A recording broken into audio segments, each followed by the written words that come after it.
Hey everyone, welcome to Magnet Brains. This is Saloni Pandey.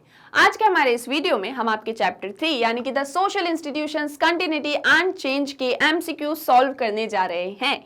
ये chapter भी आपके टर्म 1 एग्जाम्स में आने वाला है। हम इस चैप्टर को डिटेल में डिस्कस कर चुके हैं, साथ ही इस चैप्टर को रिवाइज भी कर चुके हैं। आपने इस चैप्टर के अंदर caste system, tribal system and family and kinship systems को स्टडी किया था। अब उनके एमसीक्यूज हम सॉल्व कर लेते हैं। सो आप भी रेडी रहिएगा अपनी नोटबुक एंड पेन के साथ में। क्या करने वाले हैं, यहाँ पर आपके सामने क्वेश्चन होगा, 4 ऑप्शंस होंगे, मैं रीड करूंगी, आपको एक्सप्लेन करूंगी। आपको मेरे आंसर शो करने के पहले मैं आपको सही आंसर बताऊंगी, उसके पहले आपको अपना आंसर अपनी नोटबुक में लिख लेना है। इससे क्या एक चीज होने वाली है, इससे आपको पता चल जाएगा कि आप इस चैप्टर को लेके एग्जाम्स के लिए कितने ज्यादा प्रिपेयर्ड हैं एंड साथ ही साथ आपका बहुत अच्छा रिवीजन भी होने वाला है। सो स्टार्ट करते हैं क्वेश्चन नंबर 1 के साथ में। Who wrote the book caste in India, यानी कि ये जो बुक है इसके ऑथर कौन है? And options are Risley, Majumdar, Ghurye और हुटन। कौन है इसके author? And the correct answer is, आपने अपनी कॉपी में लिख लिया फटाक से answer. The correct answer is D, that is Hutton. Hutton is the writer और author of the book caste in India. Okay, then the next question is who wrote the book races and culture. इस book के author कौन है? And again the options are Majumdar, Risley, Ghurye और Hutton. Again वही options हैं, आपको बस book आपकी चेंज हो गई है। एंड द आंसर इज, क्या आंसर होगा इसके? इस बुक के ऑथर कौन है? Races and culture. The answer is A, that is Majumdar. Majumdar wrote the book races and culture. Next is how many features of caste system doctor Ghurye has given. Doctor Ghurye ने कितने systems या कितने फीचर्स बताए हैं caste system के? Options are 4, 5, 6 और 7 and the answer is 6।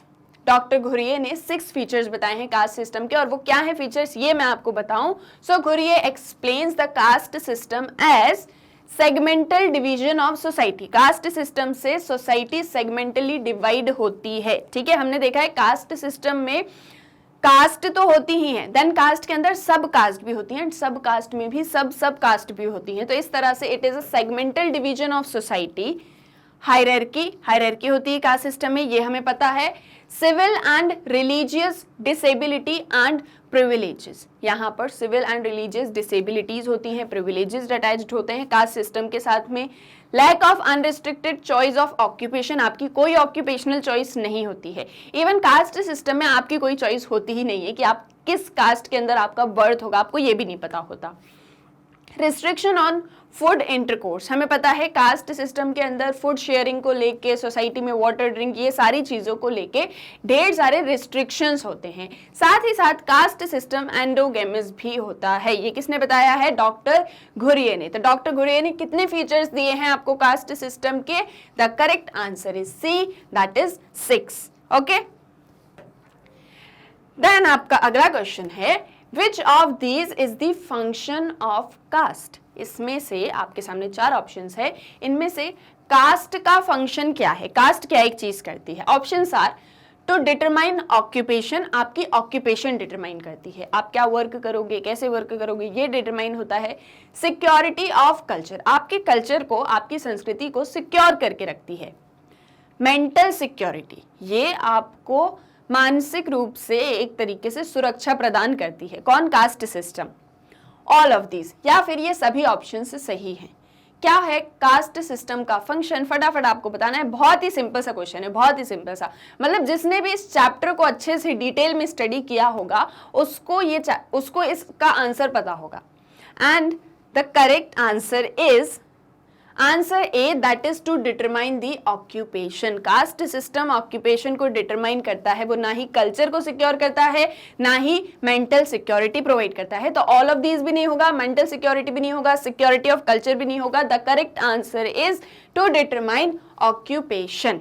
Okay, then next question is who marries in monogamy. अच्छा, इस चैप्टर से बहुत ही इंटरेस्टिंग क्वेश्चंस आपको बन सकते हैं। अगर आप फैमिली वाला सिस्टम आपने बहुत अच्छे से पढ़ा है, कास्ट सिस्टम आपने बहुत अच्छे से पढ़ा है, ट्राइबल सिस्टम भी आपने बहुत अच्छे से पढ़ा है, तो आप सभी को आंसर कर सकते हैं। इसमें आपसे पूछा है कि मोनोगैमी में कौन किससे शादी कर सकता है। Who marries in monogamy. Option सुनिएगा ध्यान से। 1 मेल एंड 1 फीमेल, एक मेल है और एक फीमेल है, ये दोनों शादी कर सकते हैं मोनोगैमी में। 1 मेल एंड 2 फीमेल्स, एक मेल होंगे एंड 2 फीमेल्स होंगी and they can marry in monogamy. Then 2 females and 3 males, 2 females हैं और 3 मेल्स हैं, ये शादी कर सकते हैं। 1 फीमेल एंड 2 मेल्स, एक फीमेल है और 2 मेल्स हैं, कौन शादी कर सकते हैं मोनोगैमी के अंदर? Who marries in monogamy, in monogamy. What is the correct answer? Answer is A, that is 1 male and 1 female। हम मोनोगैमी की बात करें, मोनो का मतलब क्या होता है? 1, ठीक है। तो यानी कि 1 फीमेल होगी 1 मेल होंगे, वो दोनों शादी करेंगे तो फिर वो मोनोगैमी कहलाएगी। ओके, सो आंसर क्या हुआ? Answer is A, that is 1 male and 1 female। Next is in polygamy. अब पोलीगैमी आ गई, अभी आपने मोनोगैमी पढ़ा था, अब पॉलीगैमी पे आ जाते हैं। Polygamy, 1 female can marry with how many males. अब पॉलीगैमी में एक फीमेल कितने मेल्स के साथ में शादी कर सकती है, मैरिज कर सकती है? 1, 2, 1 और 2, मतलब A प्लस B का मतलब क्या हो गया कि 1 से भी कर सकती है, 2 से भी कर सकती है, या फिर नो वन, किसी से शादी नहीं करेगी। पॉलीगैमी में एक फीमेल है, ये एक फीमेल है, जस्ट सपोज, ये कितने मेल्स से शादी कर सकती है? ठीक है, या तो 1 से करेगी, या तो 2 से करेगी, या फिर 1 से भी कर सकती है, 2 से भी कर सकती है, या किसी से भी नहीं करेगी। क्या होने वाला है करेक्ट आंसर? पॉलीगैमी की हम बात करें, अभी हमने मोनोगैमी पढ़ा था, and answer is B, that is 2। Polygamy जब आप एक से ज्यादा पर्सन से शादी कर रहे हो, ठीक है, तो यहाँ पर एक फीमेल 2 लोगों से या 2 से ज्यादा से भी शादी कर सकती है। अब यहाँ पर हमने A प्लस B ऑप्शन क्यों नहीं लिया है? क्योंकि अगर वो एक से ही मैरिज करेगी तो फिर ये मोनोगैमी हो जाएगा, ठीक है। वो एक से ज्यादा से शादी कर रही है, इसीलिए वो पॉलीगैमी है, तो इसका करेक्ट आंसर होगा 2, एंड नो वन तो हो ही नहीं सकता क्योंकि वो मैरिज कर रही है। ओके, क्वेश्चन ही ये पूछा गया है कि वो किससे मैरिज कर सकती है, सो इसका आंसर क्या हो गया? B, that is 2।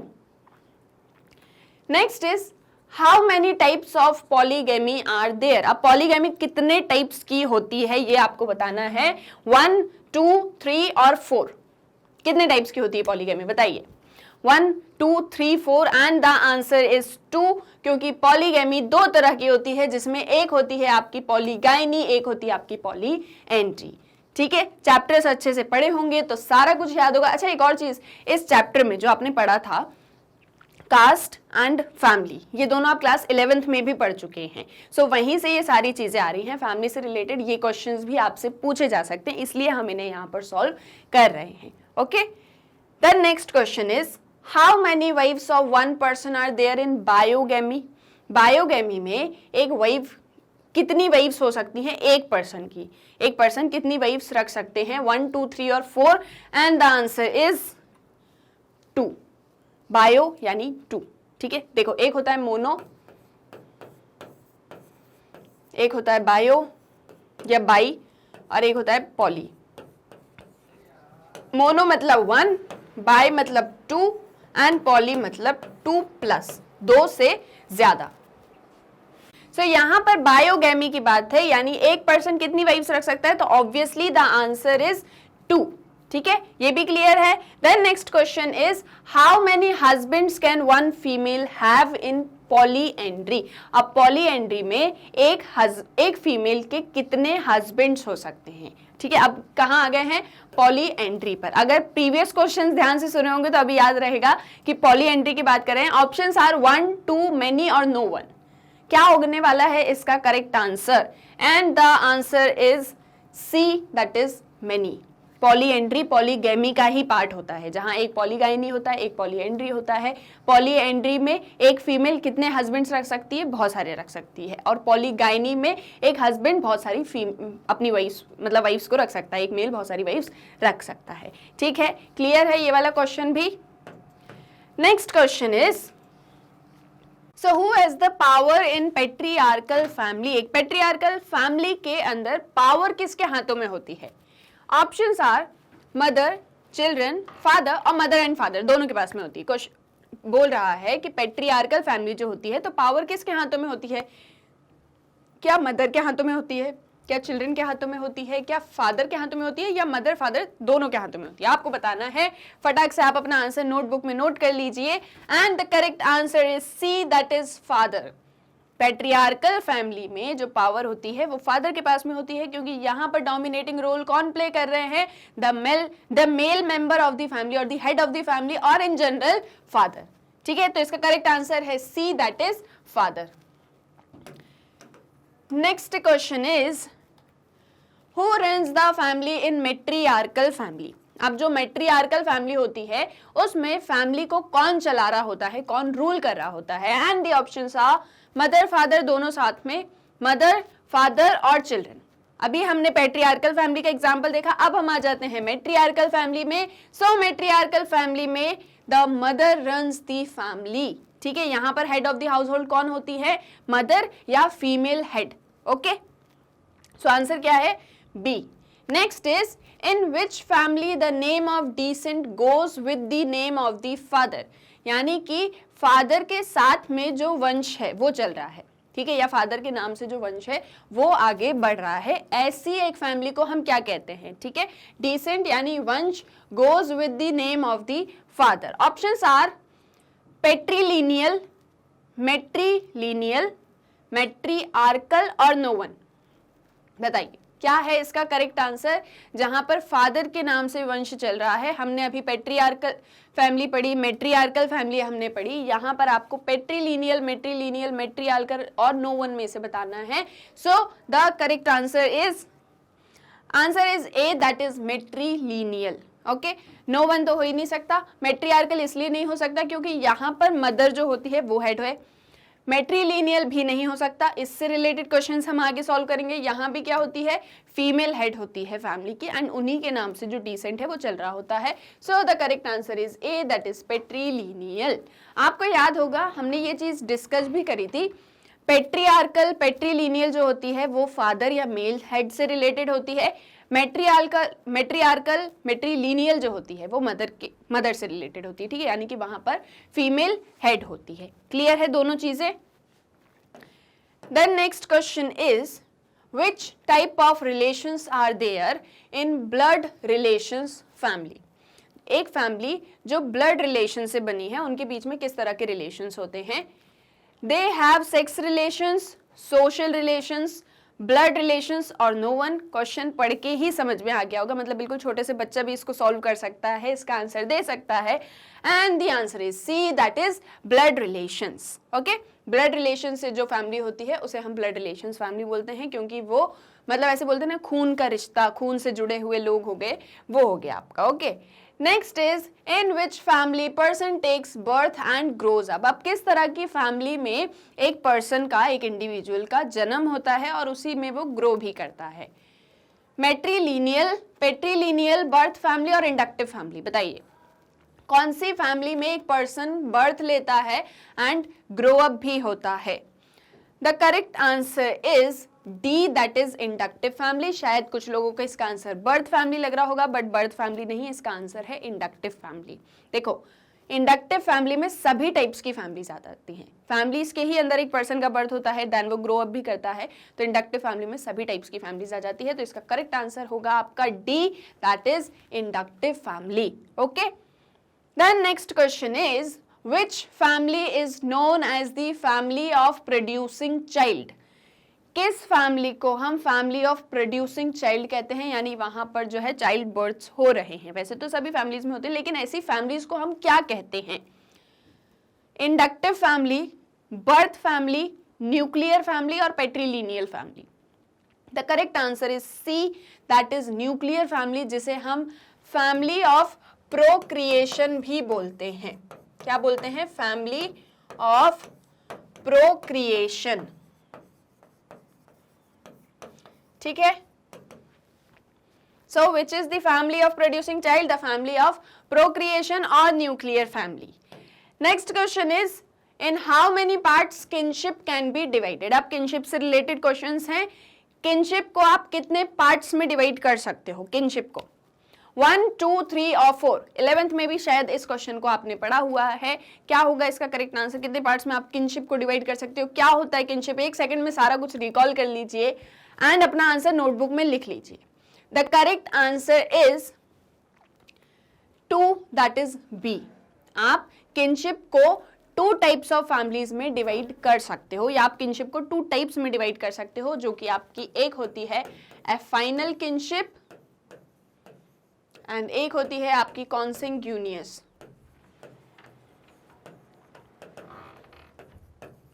ओके, ये आपकी 2 टाइप्स ऑफ किनशिप होती हैं। आप इस तरह से किनशिप को समझ सकते हो। सो करेक्ट आंसर क्या हो गया? 2 और B. Then Those who have blood relations are part of which kinship? अब जो blood relation से related होते हैं वो किस kinship के parts होते हैं? अभी हमने 2 types of kinship discuss करी है, final and consanguineous। तो यहाँ पर blood relations जिसमें होते हैं वो कौन सी kinship होती है ये आपको बताना है। Options are consanguineal, affinal, both A and B और none। बताइए कौन सी kinship होती है जहां पर blood relations होते हैं? And the correct answer is A, that is consanguineal। ठीक है, यहां पर आपके ब्लड रिलेशंस होते हैं। ओके, फाइनल क्या होती है ये हम आगे पढ़ेंगे। अगर मैं अभी बता दूंगी तो आप आगे आने वाले जो एमसीक्यूज हैं उनके आंसर्स आपको खुद पता चल जाएंगे। वैसे तो मैं आपको आंसर्स बता ही रही हूं, बट यहाँ पर आपका भी रिवीजन हो रहा है साथ साथ में। Okay, so question is real brother sisters are known as. Real brother sisters को क्या कहा जाता है? आपके जो अपने रियल भाई बहन हैं आप उनको क्या कहते हैं? सिबलिंग्स, हाफ सिबलिंग्स, यूनिलीनियल और कोलेटरल। बताइए क्या कहा जाता है रियल ब्रदर्स एंड सिस्टर्स को? ये भी आपको पता होगा, I am very much sure. And the answer is A, that is siblings. Real brothers and sisters को सिबलिंग्स कहा जाता है। Next question is step brother sisters are known as. अब जो आपके स्टेप ब्रदर सिस्टर्स होते हैं जिन्हें हम हिंदी में सौतेले भाई बहन कहते हैं, ठीक है, उन्हें आप क्या कहते हो? कोलेटरल, यूनिलीनियल, सिबलिंग्स और half siblings.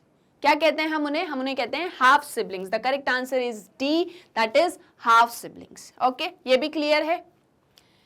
Next question is relatives of unilinear descent are known as. जो यूनिलीनियर डिसेंट होती है, ठीक है, यूनिलीनियर डिसेंट जो होते हैं उनसे जो आपके डिसेंट्स होते हैं, उनसे जो आपके रिलेटिव्स होते हैं उन्हें क्या कहा जाता है? Okay, relatives of unilinear decent, यानी एक ही वंश से। डिसेंट का मतलब क्या होता है? वंश। यूनिलीनियर यानी एक ही लाइन चल रही है, उसी वंश से जो आपके रिलेटिव्स होते हैं आप उन्हें क्या कहते हो? कोलेटरल, यूनिलीनियल, कॉग्नेटिक और सिबलिंग। अब यहां पे आपको बताना है करेक्ट आंसर क्या है। The answer is B, that is unilineal. एक ही लाइन से वंश चला आ रहा है और उन्हीं से जो आपके रिलेटिव्स होंगे तो वो उसी के होंगे, ठीक है, तो उन्हें क्या कहेंगे? यूनिलीनियल कहेंगे। सिबलिंग्स भी नहीं कहेंगे, कोलेटरल भी नहीं कहेंगे, कॉग्नेटिक भी नहीं कहेंगे। तो ये कोलेटरल और कॉग्नेटिक क्या होते हैं ये हम आगे डिस्कस करने वाले हैं अपने एमसीक्यूज में। So next question says that relatives made with the help of any relatives are known as. अब जैसे आपके कोई रिलेटिव्स हैं, ठीक है, आपके कोई रिलेटिव्स हैं, उनसे आपकी पहचान है और उनके थ्रू आपके और बहुत सारे रिलेटिव्स बनते जा रहे हैं, ठीक है, आपके कोई रिश्तेदार हैं उनसे आपके और रिश्तेदारी बढ़ती जा रही है, तो उन्हें हम क्या कहते हैं? यूनिलीनियल, कॉग्नेटिक, कोलेटरल और नो वन। बताइए। The correct answer is C, that is collateral. Unilineal हम नहीं कहते, अभी हमने यूनिलीनियल को पढ़ा, नो वन भी नहीं कहते, ऑब्वियसली कुछ तो कहते ही हैं। कॉग्नेटिक भी नहीं कहते, हम उन्हें कोलेटरल बोलते हैं, ठीक है। तो जो रिलेटिव्स आपके रिलेटिव्स की मदद से बने हैं, जो रिश्तेदार आपके खुद के रिश्तेदारों की मदद से फिर और बनते गए हैं, रिश्तेदारी बढ़ती गई है, उन्हें आप क्या कहोगे? कोलेटरल। ओके, कोलेटरल रिलेटिव्स भी कह सकते हैं। Then next question is relatives of one ancestors are known as. एक ही पूर्वज से जो भी आपके रिश्तेदार हैं उन्हें आप क्या कहते हो? यूनिलीनियल, कॉग्नेट्स, कोलेटरल और no one. The answer is B, that is cognates. अब जो आपके एक ही पूर्वज थे उन्हीं से आपके जितने भी रिश्तेदार होंगे, जितने भी आपकी चाचा, बुआ, मामा, फूफा, मौसी, जितने भी होंगे एक ही पूर्वज से वो आपके कॉग्नेट्स कहलाते हैं, ठीक है। कोलेटरल कौन है? जो आपके रिश्तेदारों से और रिश्तेदार बने। और यूनिलीनियल कौन है? जो एक ही डिसेंट लाइन चल रही है, उन्हीं से आपके जितने भी रिलेटिव्स हैं। ओके, क्लियर है ये भी। Then which system has divided our society. अब आपको बताना है कि वो कौन सा सिस्टम है जिसने हमारे इस समाज को बांट दिया है, इस सोसाइटी को डिवाइड कर दिया है। Options are caste, tribe, colonialism और जेंडर। बताइए करेक्ट आंसर क्या होगा? Caste, tribe, colonialism, gender. And the answer is obviously A, that is caste. Caste system ने हमारी सोसाइटी को पूरी तरह से डिवाइड करके रख दिया है।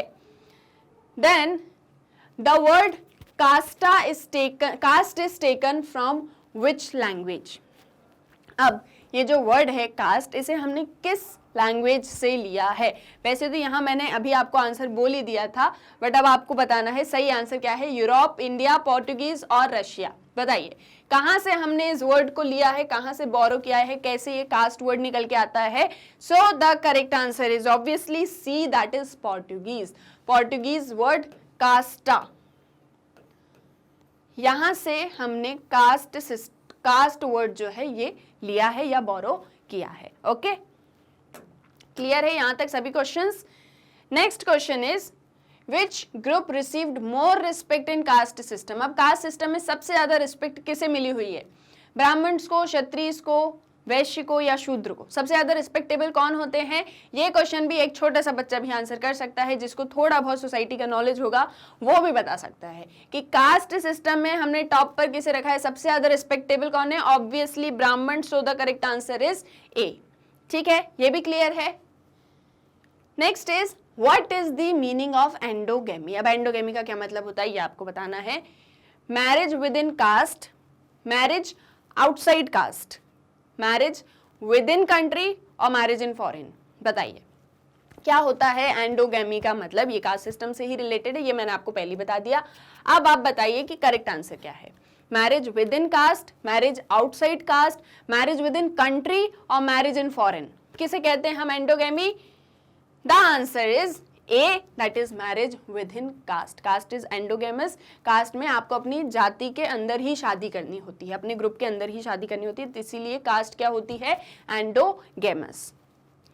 Next is when was untouchability offence act passed. Untouchability is an offence, ये एक्ट कब पास हुआ था? 1945 में, 1955 में, 1947 में और 1957 में। बताइए कब हुआ अनटचेबिलिटी ऑफेंस एक्ट पास, कब होता है? The answer is B, that is 1955. 1955 में अनटचेबिलिटी ऑफेंस एक्ट पास होता है। क्लियर है? नोट करते जाइए, जो भी चीज़ आपको नहीं पता है या आपको ऐसा लगता है कि ये चीज़ हमने बुक में नहीं देखी, वैसे तो सब कुछ बुक में ही है, बट कहीं भी आपको एक्स्ट्रा इन्फॉर्मेशन मिल रही ना, आपको बिना रीड किए यहाँ पर सारी चीज़ें मिल रही, तो इसको नोट करते जाइए कि untouchability offence act 1955। Okay, next is when was Hindu marriage act passed. अब हिंदू मैरिज एक्ट कब पास हुआ? 1965 में, 45 में, 35 में या 55 में? बताइए कब पास होता है Hindu marriage act? Answer is D, that is 1955। Again Hindu marriage act भी 1955 में ही पास होता है। देन स्पेशल मैरिज एक्ट कब पास हुआ? 1954, 1951, 1953 और 1952। बताइए कब पास होता है special marriage act? The correct answer is A, that is 1954। ठीक है, स्पेशल मैरिज एक्ट पास होता है 1954 में। Common property is the feature of which family. अब ये कॉमन प्रॉपर्टी वाला जो फीचर है, जहां पर सबकी एक ही जमीन जायदाद होती है, ये फीचर कौन सी फैमिली का है? Nuclear family, joint family, matrilinear family और पेट्रीलिनियर फैमिली। बताइए कौन सी फैमिली का फीचर होता है common property? Yes, the correct answer is B, that is joint family। joint family में सभी साथ में रह रहे होते हैं, सभी की एक ही प्रॉपर्टी होती है। ठीक है, सभी के इक्वल हिस्से होते हैं उसमें, लेकिन वो प्रॉपर्टी कॉमन होती है उस फैमिली की। ठीक है, तो उसे हम क्या बोलेंगे? Joint family. Then on what caste system is based. अब कास्ट सिस्टम किसके ऊपर बेस्ड है ये आपको बताना है। बर्थ के ऊपर, डेथ के ऊपर, फैमिली के ऊपर या ऑक्यूपेशन, आप जो काम करते हो उसके ऊपर। बताइए किस चीज पर कास्ट सिस्टम को बेस किया जाता है या बेस माना जाता है, यहां से आपकी कास्ट डिफाइन होगी। क्या है करेक्ट आंसर? वैसे तो आप सभी को पता है, but the answer is A, that is birth. Okay, birth पर ही कास्ट सिस्टम बेस्ड होता है पूरा। Then write the sequence of varna. अब हिस्टोरिकली आपने वर्ण सिस्टम पढ़ा हुआ है, तो यहाँ पर आपसे बोला गया है कि ये जो वर्ण थे पहले, ब्राह्मण, क्षत्रिय, वैश्य, शूद्र, इनका सीक्वेंस क्या था या हायरार्की किस तरह की थी, ये आपको बताना है। और ये आपके सामने 4 ऑप्शंस हैं, ठीक है, ये आपके वर्ण हैं और ये 4 ऑप्शंस हैं, आपको ये बताना है कि करेक्ट ऑप्शन क्या होने वाला है। सो 2 4 1 3 यानी कि क्षत्रिय, देन शूद्र, then Brahmins, then Vysya. Next option is ब्राह्मण, क्षत्रिय, वैश्य, शूद्र 1 2 3 4। नेक्स्ट इज 4 3 2 1 दैट इज शूद्र, वैश्य, क्षत्रिय, देन ब्राह्मण्स। और 3 1 2 3 that is Vaishya, Brahmins, Kshatriya and then Shudras. Accordingly बताइए क्या सीक्वेंस होता है, बताइए बताइए फटाफट से, आपको आंसर बताना है कि क्या एक वर्ण सिस्टम का क्या सीक्वेंस रहा है। पूरा हमने डिस्कस किया ही है और बहुत बार डिस्कस किया, मतलब ये तो ना बिल्कुल ऐसा आपके दिमाग में सेट हो गया होगा कि किस तरह का सिस्टम पहले प्रिवेल होता था, क्या उसके रीजन थे, देन बाद में कैसा सिस्टम हो गया। Yes, the correct answer is B, that is 1 2 3 4। जैसा सीक्वेंस लिखा है वैसी सीक्वेंस होता था, ब्राह्मण, क्षत्रिय, वैश्य, शूद्र, ये जस्ट आपको कंफ्यूज करने के लिए ऐसा होता है। ओके, तो ऐसे क्वेश्चंस आ सकते हैं जहां पर आपको कंफ्यूज किया जाए रिलेटेड चीजें देख के। Okay, then what is mean by matrilocal family. अब मैट्रिलोकल फैमिली का क्या मतलब होता है? Husband lives in wife house, जब हस्बैंड अपनी वाइफ के घर जाके रहता है। Wife lives in husband house, जो वाइफ है वो अपने हस्बैंड के घर जाके रह रही है। पेरेंट्स लीव होम, जो पेरेंट्स है उन्हीं ने घर छोड़ दिया, आप ही रह लो। Husband wife living separately, husband wife ने घर छोड़ दिया और वो लोग अलग से जाके रह रहे हैं। तो बताइए क्या होता है मैट्रिलोकल फैमिली का मतलब, हमने बहुत बार डिस्कस किया हुआ है। And the correct answer is, what's the correct answer? Answer is A, that is husband lives in wife house. एक मैट्रिलोकल फैमिली होती है, एक पैट्रिलोकल फैमिली होती है। पैट्री मैंने आपको पहले बता दिया था, वो मेल से रिलेटेड है and matri is related with female. तो यहाँ पर मैट्रिलोकल पूछा है तो ऑब्वियसली यहाँ पर वाइफ का रोल डोमिनेटिंग है, तो हस्बैंड जो है वो वाइफ के घर जाके रह रहा है, that is what called matrilocal family. Clear है? देन आपका नेक्स्ट क्वेश्चन है the term caste in the Indian context comprise of. अब इंडियन कंटेक्स्ट में कास्ट का मतलब क्या होता है? ऑप्शंस हैं ट्राइब्स, वर्ण, जाति या both B and C. Caste को इंडियन कंटेक्स्ट में क्या कहा जाता है? ट्राइब्स कहा जाता है, वर्ण कहा जाता है, जाति कहा जाता है या वर्ण और जाति दोनों ही कहा जाता है? क्या है इसका correct answer? Answer is D, that is both B and C. ठीक है, इंडियन कंटेक्स्ट में कास्ट को वर्ण भी कहा जाता है और जाति भी कहा जाता है। Next is which of the following is true for caste. Caste को लेके क्या एक चीज सही है, सही बताना है आपको। Okay, it is a choice, it is endogamous, it is not linked to occupations and it is based on egalitarianism. बताइए क्या चीज सही है यहाँ पर कास्ट से रिलेटेड? ठीक है, पहले आंसर देखें या पहले ऑप्शंस को डिस्कस करते हैं? ठीक है, पहले ऑप्शंस को डिस्कस करते हैं। क्या कास्ट में आपकी चॉइस होती है? ऑब्वियसली नहीं होती, caste is not a matter of choice, तो ये आपका स्टेटमेंट गलत हो गया। इट इज एंडोगेमस, एंडोगेमी का मतलब अभी हमने थोड़ी देर पहले समझा, मैरिज विद इन कास्ट, ये एक चीज होती है।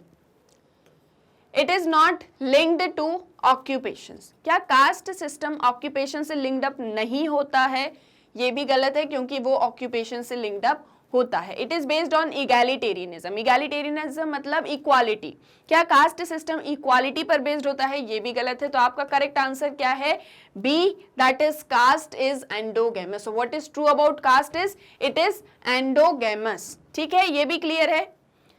Next is dash passed a law that recognised एससीज एंड एसटीज। वो कौन सा लॉ था जिसने एससीज यानी schedule caste and schedule tribes को रिकॉग्नाइज करना स्टार्ट किया था? ठीक है, रिकॉग्नाइज करना स्टार्ट किया था। Options are the untouchability offences act of 1955, the government of India act of 1935, the schedule caste prevention of atrocities act 1989, the schedule tribes prevention of atrocities act 2006। क्या है करेक्ट आंसर? कब से एससीज और ST को recognise करना start किया? कौन से लॉ के थ्रू, कौन से लॉ के थ्रू ये काम हुआ है? So the answer is A, that is the untouchability offence act 1955। जब से ये एक्ट आता है तो यहाँ से क्या होता है, एससीज एंड एसटीज को हम रिकॉग्नाइज करना स्टार्ट कर देते हैं। 1935 में तो आपने शेड्यूल्स बना ही लिए थे कास्ट एंड ट्राइब्स को लेके, ओके। सो एससी एसटी आपने 1935 में बनाए थे। ये दोनों एक्ट एट्रोसिटीज से रिलेटेड है। हम बात कर रहे हैं रिकॉग्निशन की, तो रिकॉग्निशन कब मिल रहा है, 1955 untouchability offence act, okay.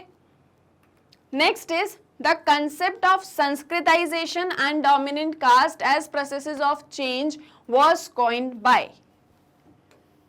Sanskritisation और डोमिनेंट कास्ट, ये कॉन्सेप्ट किसने दिया था, ज्योतिबा फुले, पेरियार, एम.एन. श्रीनिवास और अय्यंकली। ठीक है, 4 ऑप्शंस हैं, ज्योतिबा फुले, पेरियार, एम.एन. श्रीनिवास और अय्यंकली। किसने दिया था संस्कृताइजेशन एंड डोमिनेंट कास्ट का कॉन्सेप्ट, हमने पढ़ा हुआ है। The correct answer is C, that is M.N.. Srinivas, okay. इन्होंने संस्कृताइजेशन एंड डोमिनेंट कास्ट का कॉन्सेप्ट जो है वो दिया था। क्लियर है। What is next question, the tribal language spoken by Indian tribes include. अब इंडियन ट्राइब्स जिस तरह की ट्राइबल लैंग्वेज बोलती हैं, ठीक है, जो जनजाति हैं, भारत में जो जनजाति हैं वो जिस तरह की भाषा का प्रयोग करती हैं, बोलती हैं, उसमें इनमें से क्या इंक्लूडेड होता है, Indo Aryan mix, Dravidian language, Austric, Tibeto Burman. याद करिए हमने चैप्टर्स में ये सभी को डिस्कस किया हुआ था, आपने बहुत अच्छे से पढ़ा है इसके बारे में। सो कौन सी लैंग्वेज बोलती है tribal language, Indian, specifically Indian tribes जो हैं। So answer is C, that is Austric language का मिक्सअप हमें यहाँ देखने को मिलता है। क्लियर है। Then which of the following tribe have turned into settled agriculture। अब कौन सी वो ट्राइब है जो सेटल्ड एग्रीकल्चर की तरफ बढ़ गई है। ट्राइब्स के बारे में हमने पढ़ा था कि कैसे उनसे उनका फॉरेस्ट वगैरह ले लिया गया था, तो फिर वो धीरे धीरे जो मेन स्ट्रीम सोसाइटी थी उसके साथ में इनकॉर्पोरेट होना स्टार्ट हो जाती है। तो यहाँ पर कौन सी वो ट्राइब है जो सेटल्ड एग्रीकल्चर प्रैक्टिसेस की तरफ जा चुकी थी, बिरहोर्स, संथल, होस और गोंड। बताइए कौन सी वो ट्राइब थी जो सेटल्ड एग्रीकल्चरल प्रैक्टिसेस में आ चुकी थी। And the answer is, what's the answer, जल्दी से बता दीजिए या अपनी नोटबुक में आप नोट कर लीजिए। अब मैं आपको बताती हूँ, correct answer is C, that is Hos tribes थी जो कि सेटल्ड एग्रीकल्चरल प्रैक्टिसेस की तरफ टर्न हो चुकी थी। Next is the Adivasis traded. अब आदिवासीज ने किस चीज में ट्रेड किया, व्यापार किया, सॉल्ट, फॉरेस्ट प्रोड्यूस, एलिफेंट्स और ऑल ऑफ दीज। सॉल्ट में नमक का व्यापार किया, फॉरेस्ट में जो भी प्रोड्यूस होता था उसका, एलिफेंट्स का या इन सभी का। बताइए क्या किया है आदिवासीज ने, किस एक चीज में ट्रेड किया है। Yes, the correct answer is D, that is all of these. Adivasis ने इन सभी में ट्रेड किया हुआ है। फॉरेस्ट में ही रहते थे वो लोग, तो उन्होंने यही ट्रेड जो है किया। देन है the matrilineal system has inherent disagreements based on. अब आपको याद करना है जो आपने मैट्रिलिनियल सिस्टम पढ़ा था उससे रिलेटेड क्वेश्चन यहाँ पर आए। क्वेश्चन को देख के समझ में आ जाता है ना कि कहाँ से हमसे क्वेश्चन पूछा गया है, तो उसी के अकॉर्डिंग आपको आंसर करना है। पूछा है कि जो मैट्रिलिनियल सिस्टम है उसके अंदर बहुत सारे डिसएग्रीमेंट्स हैं, वो किस चीज की वजह से है या कहाँ पर वो बेस्ड हैं disagreements. Women's are deprived power, women's के पास में कोई पावर नहीं है। स्ट्रक्चर ऑफ अथॉरिटी या अधिकार का स्ट्रक्चर यहाँ पर है जिसकी वजह से ढेर सारे डिसएग्रीमेंट्स होते हैं। लीनियंसी टुवर्ड्स मेंस, मेन के टुवर्ड्स यहाँ पर बहुत ज्यादा लीनियंट बिहेवियर है।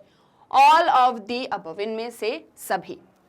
क्या होगा correct answer is D, all of the above. यहाँ पर सभी आंसर्स, सभी ऑप्शंस सही हैं क्योंकि मैट्रिलिनियन सिस्टम आपको याद होगा, खासी मैट्रिलिनियल सिस्टम हमने पढ़ा था, देखा था वुमेन्स को किस तरह से प्रॉपर्टी ट्रांसफर हो जाती है, देन उसकी वजह से कितने सारे जो है इश्यूज अराइज होते हैं, तो वो सभी यहाँ पर इंक्लूडेड होंगे। Then next is he was born in Kerala and was a leader of lower caste and Dalit. हम जिसकी बात कर रहे हैं उनका जन्म केरल में हुआ है और वो दलित और लोअर कास्ट पीपल्स के लीडर रहे हैं। With his efforts Dalit got the freedom to walk on public roads. उनकी एफर्ट्स की वजह से जो दलित पीपल थे उन्हें सड़कों पर चलने की आज़ादी मिली थी and Dalit children were allowed to join schools, और दलित बच्चों को स्कूल जाने की परमिशन मिली थी। ठीक है, दलित बच्चों को भी स्कूल जाने की परमिशन मिली थी। ही इज, किसके बारे में बात यहाँ पर चल रही है? अय्यनकली, ज्योतिराव गोविंदराव फुले, सावित्रीबाई फुले और पेरियार, किसकी बात यहाँ पर हम कर रहे हैं? बताइए, आपको बताना है। The correct answer is A, Ayyankali. Ayyankali Kerala से थे, lower caste and Dalit people के लीडर रहे हैं। इन्हीं की वजह से जो दलित बच्चे थे वो स्कूल जा पाए थे, उन्हें एंट्री मिली थी। ओके, सो यहाँ पर करेक्ट आंसर है A, that is Ayyankali. Then the ordering of caste is based on the distinction between purity and pollution. ठीक है, जो कास्ट सिस्टम है पूरा वो प्योरिटी एंड पॉल्यूशन इन दोनों ही नोशंस पर बेस्ड है। This is a division between something believed to be closer to the sacred and something believed to be distant from the oppressed to the sacred. ये जो प्योरिटी और pollution का notion है, यहाँ पर एक तरफ हम बहुत पवित्र चीज की बात कर रहे होते हैं और दूसरी तरफ हम बहुत ही पॉल्यूटेड या ऐसे मतलब बुरी चीज के बारे में बात कर रहे हैं। Therefore considered ritually polluting। ठीक है, कास्ट सिस्टम की बात यहां पर हो रही है। इस ऑर्डरिंग को क्या कहा जाता है? सेगमेंटेशन, होलिस्टिक, हायरार्कियल और रियलिस्टिक। कैसा कास्ट सिस्टम यहां पर आपको रिप्रेजेंट किया जा रहा है? सेगमेंटल, होलिस्टिक, हायरार्कियल और रियलिस्टिक। बताइए किस तरह का कास्ट सिस्टम है ये? The system is C, that is hierarchical. ठीक है, यहाँ पर जो आपको कास्ट सिस्टम पूरा एक्सप्लेन किया गया है वो हायरार्की बताता है, जहां पर हम प्योरिटी एंड पॉल्यूशन के बेसिस पर पीपल्स को डिवाइड कर देते हैं। एंड जो प्योर होते हैं वो बहुत ज़्यादा सेक्रेड हैं, बहुत पवित्र हैं, जो पॉल्यूटेड हैं उनसे हमें दूर रहना है, वो ऑप्रेस्ड, वो ऑपरेशन भी फेस करते हैं। ठीक है, तो यहाँ पर हायरार्की की बात हो रही है। Then he was born in Kerala and preached brotherhood for all and fought against the ill effects of the caste system। अब हम जिनकी बात कर रहे हैं वो केरल में हुए हैं। कास्ट सिस्टम के खिलाफ इन्होंने लड़ाई लड़ी है और सभी को भाईचारे की भावना इन्होंने सिखाई है। He led a quiet but significant social revolution and gave the watchwords one caste, one religion, one God for all men।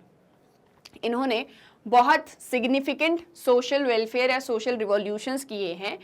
इन्होंने वॉचवर्ड्स दिए थे या एक तरीके से एक नारा दिया था, एक ही कास्ट होगी, एक ही जाति होगी, एक ही धर्म होगा और एक ही भगवान होगा सभी के लिए। ठीक है, इसे आपको याद रखना है। One cast, one religion, one God for all man. और ये किसने कहा था ये आपको अभी बताना है। So the options are Shri Narayana Guru, Savitribai फुले, पेरियार और एम.एन. श्रीनिवास। बताइए किसने दिया था ये वाला जो वॉचवर्ड्स हैं, किसकी हम बात कर रहे हैं? What's the correct answer? Yes, the answer is A, that is Shri Narayana गुरु। श्री नारायण गुरु भी केरल से थे और उन्होंने ही ये वॉचवर्ड्स दिए थे जो, और इन्होंने बहुत सिग्निफिकेंट कॉन्ट्रीब्यूशंस भी किए हैं। Okay, next question is the land reforms took away rights from the erstwhile claimants, the upper caste who were dash in the sense that they played no part in the agricultural economy other than claiming their rent। यहाँ पर बात की जा रही है कि जब land reforms किए गए थे, ब्रिटिशर्स ने जब लैंड रिफॉर्म्स किए थे, तो यहाँ से जिनका राइट था लैंड के ऊपर उनसे राइट छीन के अपर कास्ट को दे दिए गए थे। हु वर डैश, वो कौन थे? इन द सेंस, इस सेंस में कि ना ही उनका कोई एग्रीकल्चरल इकोनॉमी में कोई रोल था और ना ही वो उस रेंट को या उस लैंड को क्लेम करते थे। Who were those upper caste, ये आपको बताना है। दे वर टेनेंट्स, दे वर एब्सेंटी लैंडलॉर्ड्स, दे वर डोमिनेंट कास्ट और दे वर पॉलिटिकल लीडर्स। बताइए कौन थे वो अपर कास्ट के लोग जिन्हें जो है लैंड राइट्स दे दिए गए थे लेकिन वो उसे क्लेम नहीं करते थे, ना ही एग्रीकल्चरल इकोनॉमी का पार्ट थे। कौन थे अपर कास्ट के वो peoples? The answer is B, that is absentee landlords। ठीक है, क्योंकि इनको यहाँ पर अपर कास्ट पीपल की बात हो रही है। जब लैंड रिफॉर्म्स ब्रिटिशर्स ने किया था तो अपर कास्ट के पीपल्स को लैंड दे दिया गया था। ठीक है, और इस लैंड पर, इस जमीन पर बस उनका अधिकार था। जो भी प्रोड्यूस होता था वो सारा कुछ उससे जितना भी रेवेन्यू जनरेट होता था उसे लेके बस वो अपनी लाइफ अच्छे से जीते थे। उन्हें कोई मतलब नहीं था जो इस लैंड पर वर्क कर रहे होते थे, इस लैंड पर वर्क कैसे होता है उन्हें ये भी नहीं पता था। उन्हें सिर्फ अपने रेंट से मतलब था, ठीक है, उन्हें सिर्फ अपने रेंट से मतलब था। इसीलिए वो कौन थे, वो थे एब्सेंटी लैंडलॉर्ड्स, ठीक है, कौन थे, absentee landlords. Then which of the following is not a feature of caste system, इसमें से क्या कास्ट सिस्टम का फीचर नहीं है, क्या नहीं है, कास्ट सिस्टम का फीचर नहीं है। It is determined by birth, it is endogamous, it has organised religion और it has a segmental organisation. क्या नहीं है आपको ये बताना है, which is not a feature of caste system. अब कुछ स्टूडेंट्स होते हैं जो बहुत तेजी में होते हैं, मतलब बहुत जल्दी जल्दी बस क्वेश्चन रीड करते हैं और फटाक से आंसर भी दे देते हैं, लेकिन क्वेश्चन को ध्यान से रीड करिए। जैसे हमने पढ़ लिया ऐसे, विच of the following is a feature of caste system, not हम भूल ही गए कि यहाँ पर ये भी लिखा हुआ है। अक्सर ऐसा होता है हम जल्दी जल्दी में सही चीज नहीं देख पाते हैं, तो क्वेश्चन हमेशा 2 बार रीड करिए कि क्या पूछा जा रहा है। Not a feature of caste system, caste system का फीचर नहीं है। क्या होगा इसका करेक्ट आंसर, ऑप्शंस आपने रीड कर लिए हैं और अब इसका सही आंसर है C, that is it has organised religion. ये कास्ट सिस्टम के बारे में सही नहीं है, ठीक है, यहां पर ऑर्गेनाइज्ड रिलीजन का कोई रोल नहीं है, बल्कि कास्ट सिस्टम बर्थ से डिटरमाइन होता है, ये सही है, ये सही है। इट इज एंडोगेमस, ये भी सही है, marriage within caste. It has segmental organisation, caste होती हैं उसमें, सब कास्ट होती हैं, सब कास्ट भी होती हैं, लेकिन रिलीजन से रिलेटेड यहाँ पर कोई रोल नहीं है, ऑर्गेनाइज्ड रिलीजन नहीं होता कास्ट सिस्टम का, तो इसका करेक्ट आंसर होगा सी। ओके, क्वेश्चन के according what is the correct option, option C. Next is which of the following are not the changes brought by colonialism to the caste system। अब यहाँ पर वापस से आपसे नेगेटिव सेंस में question पूछा गया है। ये पूछा जा रहा है कि कॉलोनियलिज्म के समय में ब्रिटिशर्स ने कास्ट सिस्टम में जिस भी तरह के चेंजेस या जिस भी तरह के एक रिफॉर्म्स किए थे, ठीक है, जो भी चेंजेस वो लेके आए थे कास्ट सिस्टम में, इनमें से वो कौन सा नहीं है, वो कौन सा नहीं है, यानी ब्रिटिशर्स ने या कॉलोनियल टाइम में किस तरह का रिफॉर्म या चेंज कास्ट सिस्टम में नहीं हुआ है, ये आपको बताना है। Numbering and recording of caste through census, census के थ्रू कास्ट को नंबर करना, रिकॉर्ड करना। Land revenue settlement serving the upper caste customary rights, land revenue settlement करना जहां पर अपर कास्ट को लैंड राइट्स दे देना। Uniting caste to traditional occupations, जो भी पहले के समय में ऑक्यूपेशंस हुआ करती थी कास्ट से रिलेटेड, उन सभी कास्ट को यूनाइट करना, साथ में लेके आना। Marking of schedules of caste for special treatment by the state. अब बताइए क्या है इसका करेक्ट आंसर, फटाफट अपनी नोटबुक में नोट करके रख लीजिए, मैं आपको करेक्ट आंसर बताने वाली हूं।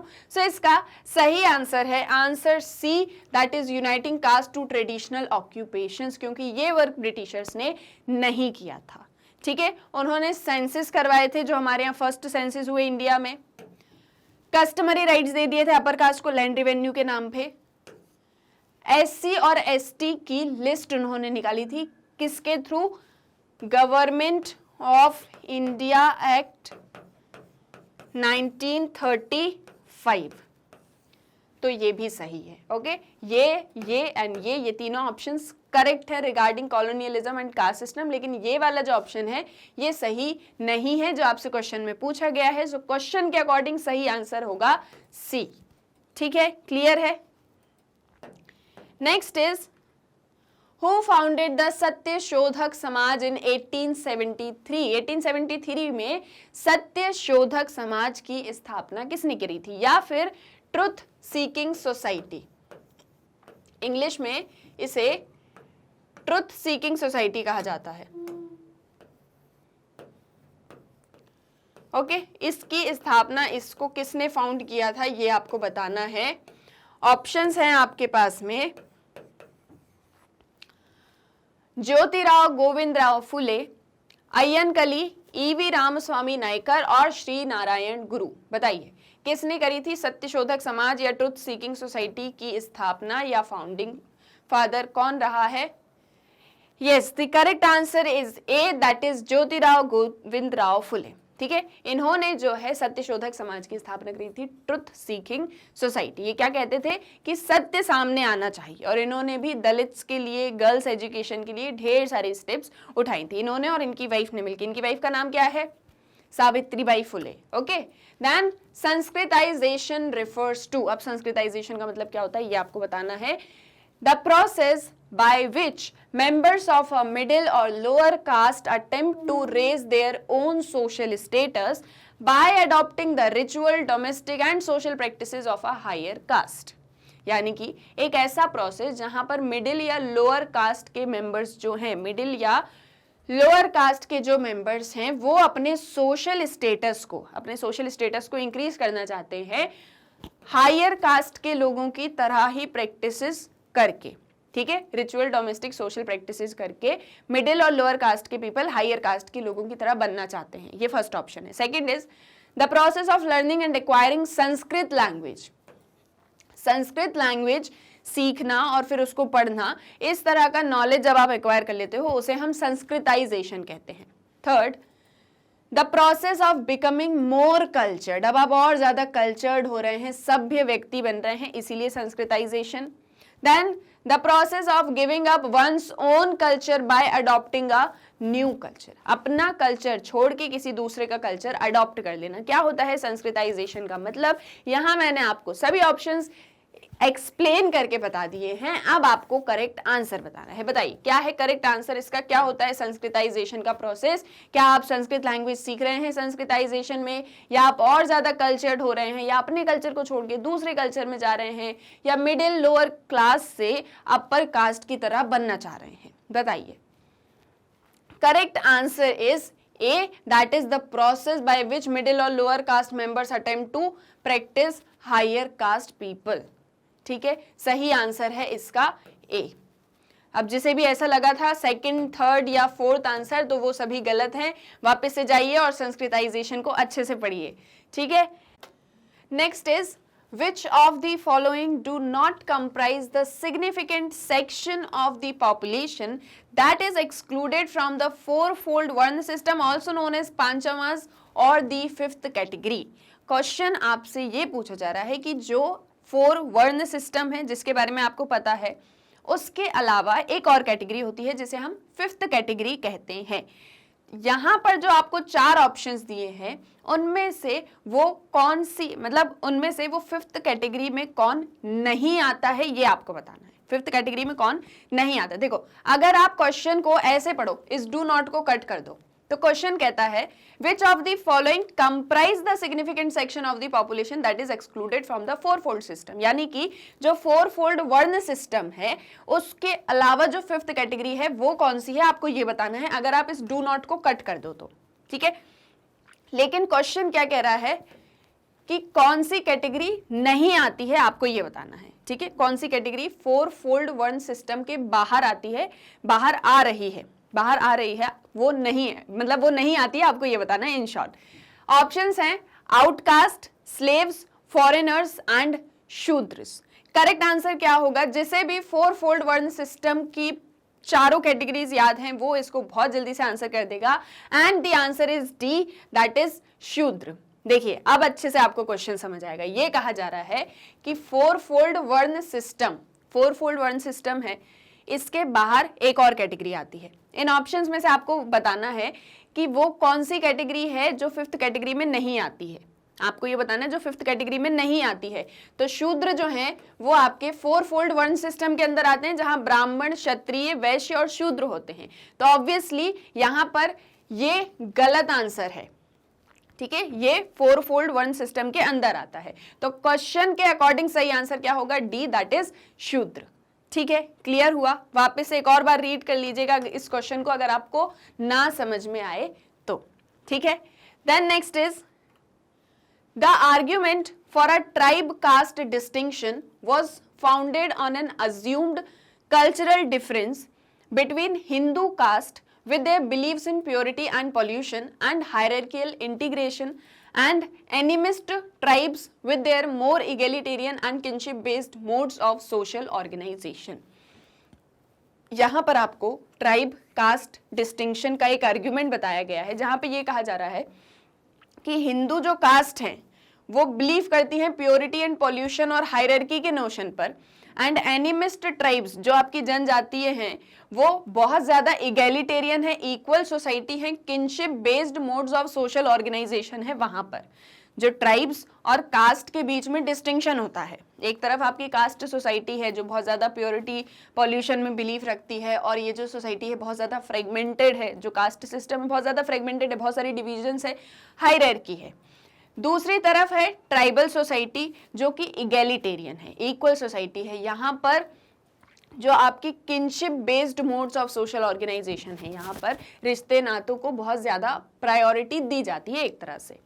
विच of the following is not a characteristic of tribal communities, आपको ये बताना है इनमें से ट्राइबल कम्युनिटीज का कैरेक्टरिस्टिक्स क्या नहीं है। ठीक है, क्या बताना है, क्या कैरेक्टरिस्टिक्स नहीं है। Options are egalitarian organisation, equal organisation होती है, kinship based modes of social organisation, socially जो ऑर्गेनाइजेशन बन रही है, जो एक सामाजिक संस्था बनी है ट्राइबल कम्युनिटीज की, वहां पर किनशिप बेस्ड होती है। ठीक है, रिश्ते वहां पर बहुत इंपॉर्टेंस रखते हैं। एनिमिस्ट है, जनजातीय है। ऑर्गेनाइज्ड रिलीजन, इनका जो रिलीजन है, जो धर्म है, वो बहुत ज्यादा ऑर्गेनाइज्ड है। आपको बताना है करेक्ट आंसर क्या है, बताइए जल्दी से, नोट कर लीजिए अपनी नोटबुक में और फिर मेरे साथ इस आंसर को मैच करिए। So the correct answer is D, that is organised religion. ये यहाँ पर गलत है। ट्राइबल कम्युनिटीज रिलीजन बेस्ड नहीं होती हैं। ठीक है, वहां पर कोई उनका सिंगल रिलीजन नहीं होता है, वो एनिमिस्ट होती हैं, किनशिप बेस्ड होती हैं और बहुत ज्यादा इगैलिटेरियन होती हैं। आपसे क्या पूछा था, क्या नहीं होती, what is not a characteristic, ये आपसे पूछा था, तो करेक्ट आंसर होगा D, that is organised religion. Next is the family structure where property is passed from mother to daughter is known as. अब ये है मदर, और जो इनकी डॉटर होगी, जो इनकी डॉटर होगी, इसके पास में प्रॉपर्टी जाने वाली है।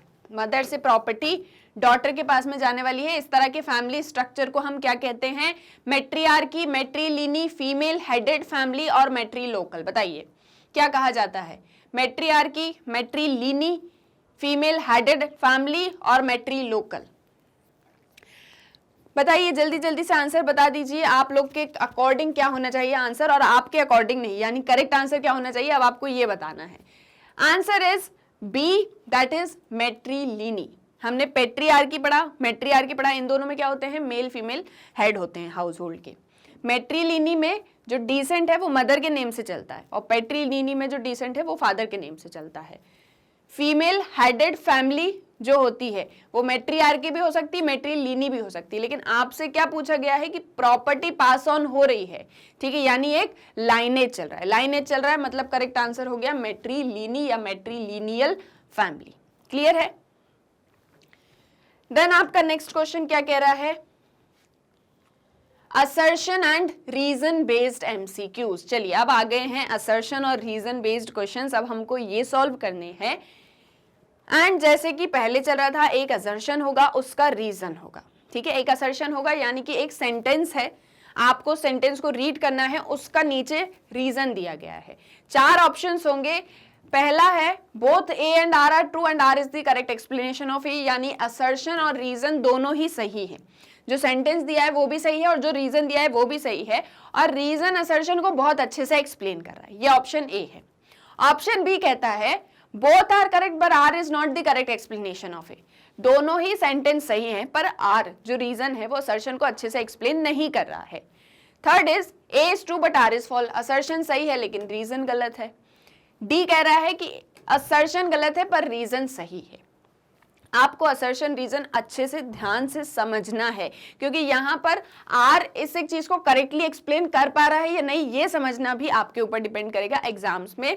अभी तो मैं आपको सॉल्व करवाने वाली हूं ऐसे assertion and reason based questions. Okay, so question is assertion says matriarchy unlike patriarchy, matriarchy unlike patriarchy has been a theoretical rather than an empirical concept।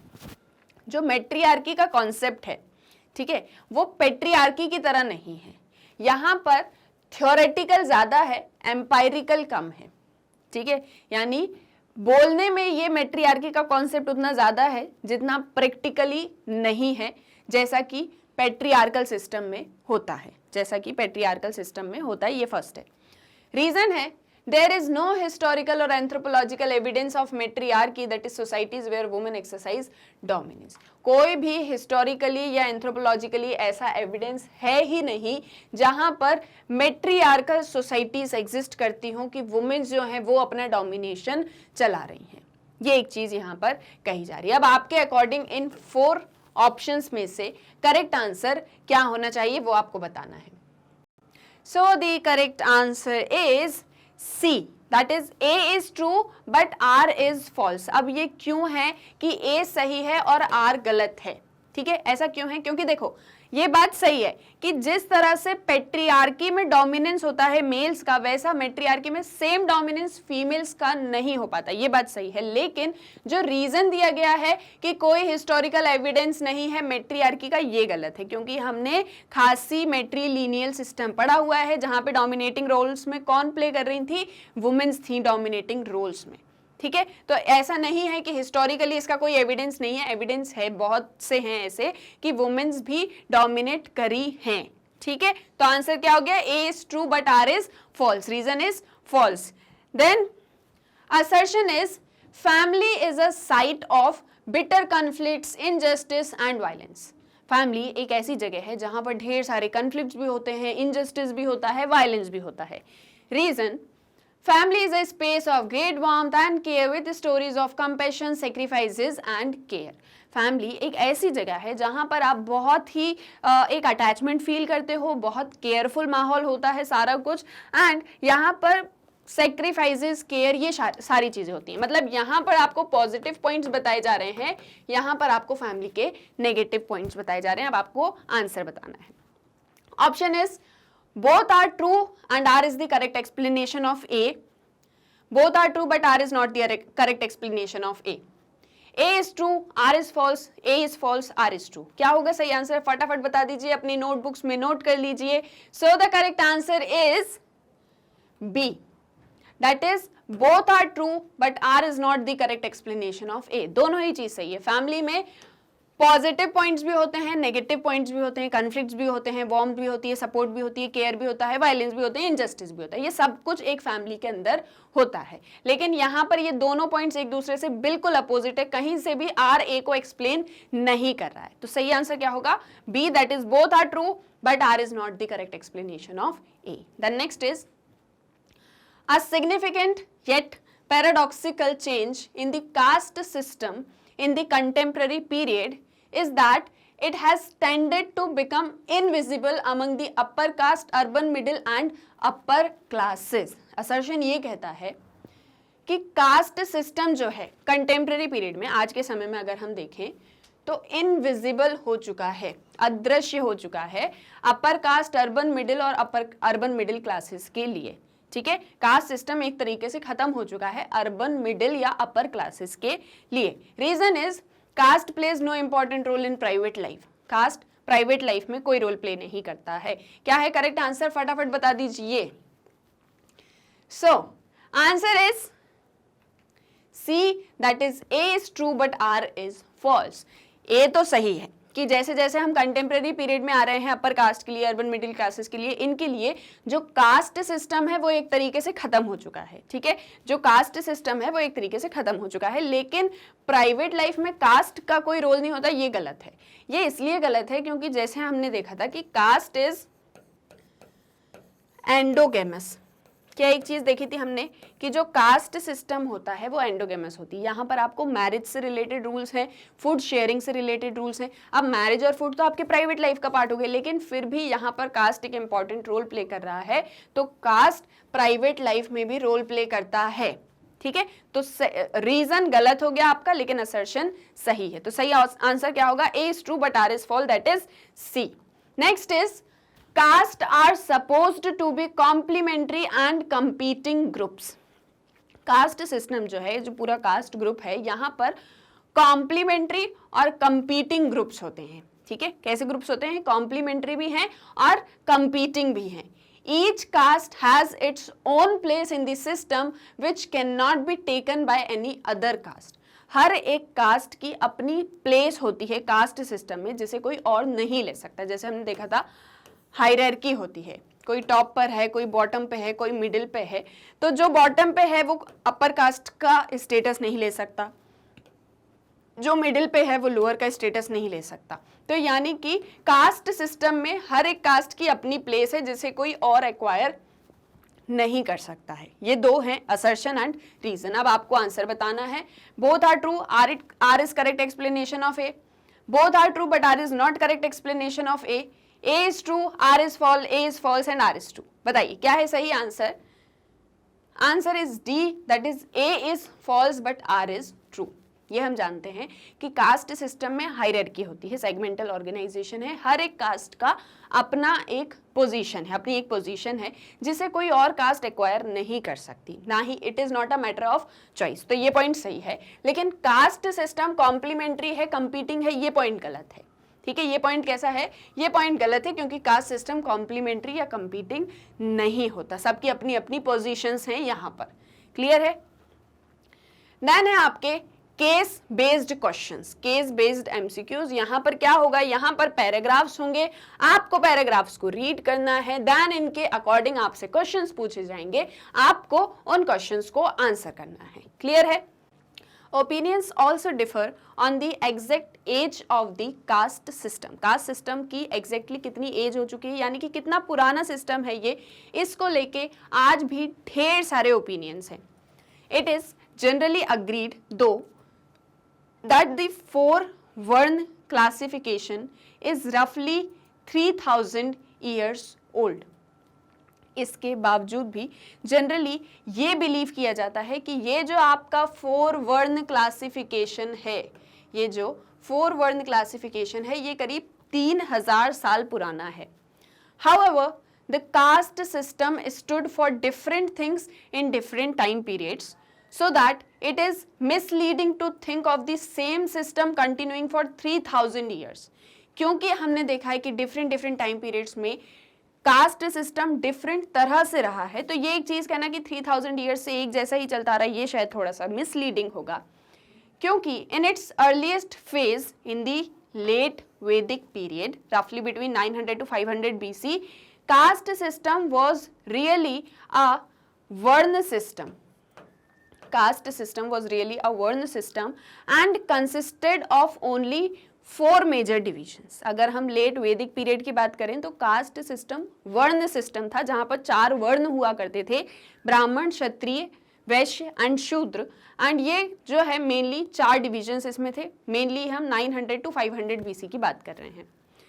These divisions were not very elaborate or very rigid and they were not determined by birth. ये जो वर्ण system prevail करता था, यहाँ पर birth से आपकी cast define नहीं होती थी, ना ही ये बहुत रिजिड सिस्टम था. ये वो जनरल सिस्टम जो मैंने आपको एक्सप्लेन भी किया था कि आपको यदि टीचिंग अच्छी लगती है तो आप ब्राह्मण होंगे, आप टीचिंग वर्क करते हो तो आप ब्राह्मण होंगे. जैसे सपोज ब्राह्मण का बेटा है, उसे सबकी सर्विसेज करना अच्छा लगता है तो वो शूद्र हो जाएगा. यानी कि आप क्या वर्क करते थे उसके अकॉर्डिंग आपकी कास्ट होती थी. इसलिए कास्ट नहीं होती थी कि आपने ब्राह्मण के घर जन्म लिया है तो आपकी जाति या आपकी कास्ट भी ब्राह्मणी होगी, ऐसा नहीं था. बहुत फ्लेक्सिबल सिस्टम था उस एक समय में. Movement across the category seems to have not only possible but quite common. इस बीच आप मूवमेंट कर सकते थे एक कास्ट से दूसरी कास्ट में, आपको जो वर्क अच्छा लगता था आप वैसा वर्क कर सकते थे. It is only in the post-Vedic period that caste became the rigid institution that is familiar to us from well-known definitions. ये सिर्फ पोस्ट वैदिक पीरियड में ऐसा हुआ, पोस्ट वैदिक पीरियड में वैदिक पीरियड के बाद में ऐसा हुआ कि कास्ट सिस्टम बहुत ज़्यादा रिजिड हो गया. ठीक है, कास्ट सिस्टम बहुत ज़्यादा रिजिड हो गया और जिस आज उसी कास्ट सिस्टम को हम लोग फेस कर रहे हैं, उसी कास्ट सिस्टम को आज हम अलग अलग नाम से या अलग अलग डेफिनेशन से जानते हैं. ये सारा कुछ था आपका पैराग्राफ कास्ट सिस्टम से रिलेटेड. क्लियर है क्या चीजें इसमें बताई थी, समझ में आ गया. अब इससे रिलेटेड क्वेश्चंस आएंगे जिन्हें आपको आंसर करना है. Question is membership in a caste involves strict rules about marriage. Marriage are restricted to members of the caste group. What do we call this practice? Marriage को लेके ढेर सारे रूल्स हैं कास्ट सिस्टम के अंदर, ठीक है। अगर आप एक कास्ट के मेंबर हो, किसी पर्टिकुलर कास्ट के मेंबर हो, तो उसमें मैरिज से रिलेटेड रूल्स होंगे कि आपको शादी किससे करनी है, ठीक है, या आपको शादी कैसे करनी है। ये जो पूरा सिस्टम है, ये जो एक पूरी प्रैक्टिस है, इसे हम क्या कहते हैं? पॉलीएंड्री, पॉलीगैमी, एंडोगैमी और मोनोगैमी, ठीक है, कि यहां पर आपको marriage are restricted to members of the caste group. आप जिस कास्ट ग्रुप के मेंबर हो आपको वहीं पे शादी करनी है। इस एक पूरे सिस्टम को क्या कहा जाता है? पॉलीएंड्री, पॉलीगैमी, एंडोगैमी और monogamy. What is the correct answer? Answer is, बताइए जल्दी से बताइए आप लोग, क्या होने वाला है इसका answer? Answer is C, that is endogamy. That is called marriage within caste. जब आप अपनी कास्ट के अंदर, अपनी ग्रुप के अंदर शादी करते हो, ऐसी प्रैक्टिस को हम कहते हैं एंडोगैमी। तो यहाँ पे करेक्ट आंसर क्या हो गया? ऐसी प्रैक्टिस को हम क्या कहेंगे? एंडोगैमी। मोनोगैमी मतलब एक पर्सन यानी एक मेल एक फीमेल से शादी करेगा। पॉलीगैमी यानी पॉलीगैमी के दो पार्ट्स होते हैं, पॉलीएंड्री एंड पॉलीगाइनी, जहां पर एक पर्सन बहुत सारी वाइफ्स या बहुत सारे हस्बैंड्स रख सकता है। Endogamy is marriage within caste. Okay, next question says which of the following is not a principle on which caste system is based? इनमें से कौन सा वो प्रिंसिपल नहीं है जिस पर कास्ट सिस्टम बेस्ड होता है? कास्ट सिस्टम के सिद्धांत आपको बताने हैं कि इनमें से कौन सा कास्ट सिस्टम का प्रिंसिपल नहीं है, ठीक है। क्या बताना है? प्रिंसिपल नहीं है। Options are difference, holism, separation और कंपटीशन। बताइए क्या है correct answer? Answer is D, that is competition. 4 principles होते हैं कास्ट सिस्टम के, difference and separation, holism and hierarchy, ठीक है। तो यहां पर ये तीनों तो बिल्कुल करेक्ट हैं, ये गलत है। कंपटीशन कास्ट सिस्टम का फीचर भी नहीं होता, उसका प्रिंसिपल भी नहीं होता, ठीक है।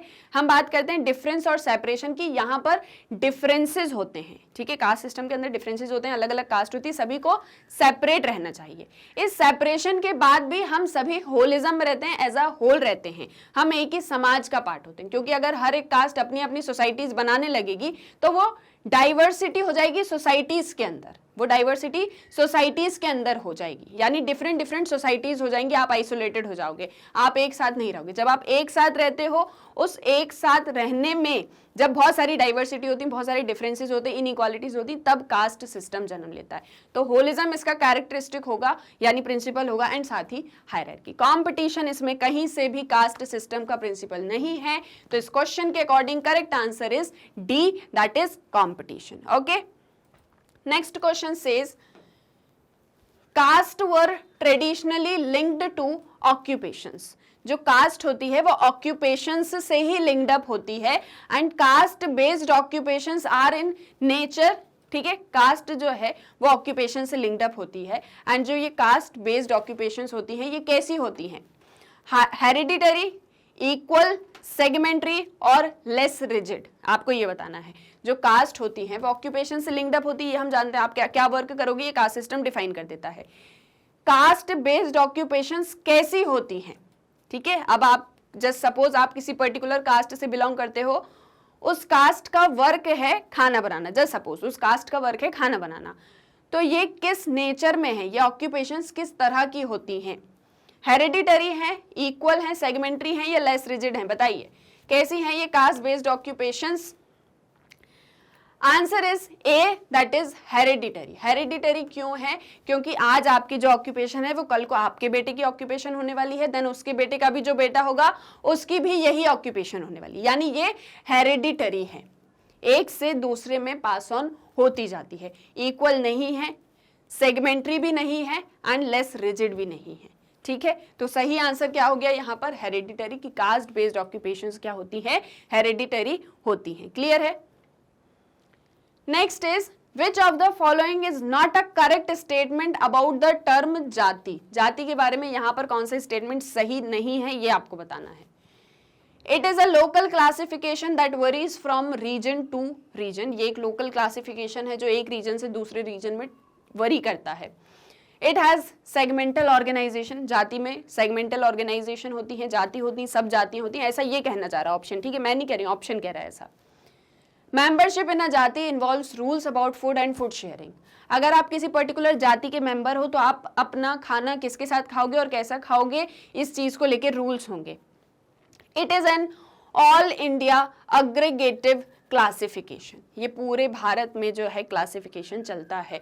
अब यहाँ पे आपसे पूछा है करेक्ट स्टेटमेंट क्या नहीं है जाति के बारे में, वो आपको बताना है। And the answer is D, that is it is an all India aggregative classification. जाति क्या होती है? जाति एक ऐसा स्पेसिफिक टर्म है जो हम स्पेशीज के लिए यूज करते हैं। किसके लिए यूज करते हैं? स्पेशीज के लिए यूज करते हैं।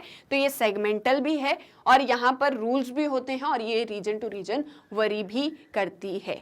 ठीक है, तो सही आंसर क्या हो गया यहाँ पर? D, that it is not a correct statement about जाति। क्लियर है? आई होप सारे क्वेश्चंस आपको समझ में आ रहे हैं, केस बेस्ड क्वेश्चंस भी एंड असर्शन एंड रीजन भी, और आपकी प्रैक्टिस भी बहुत अच्छे से हो रही होगी। Then next question is,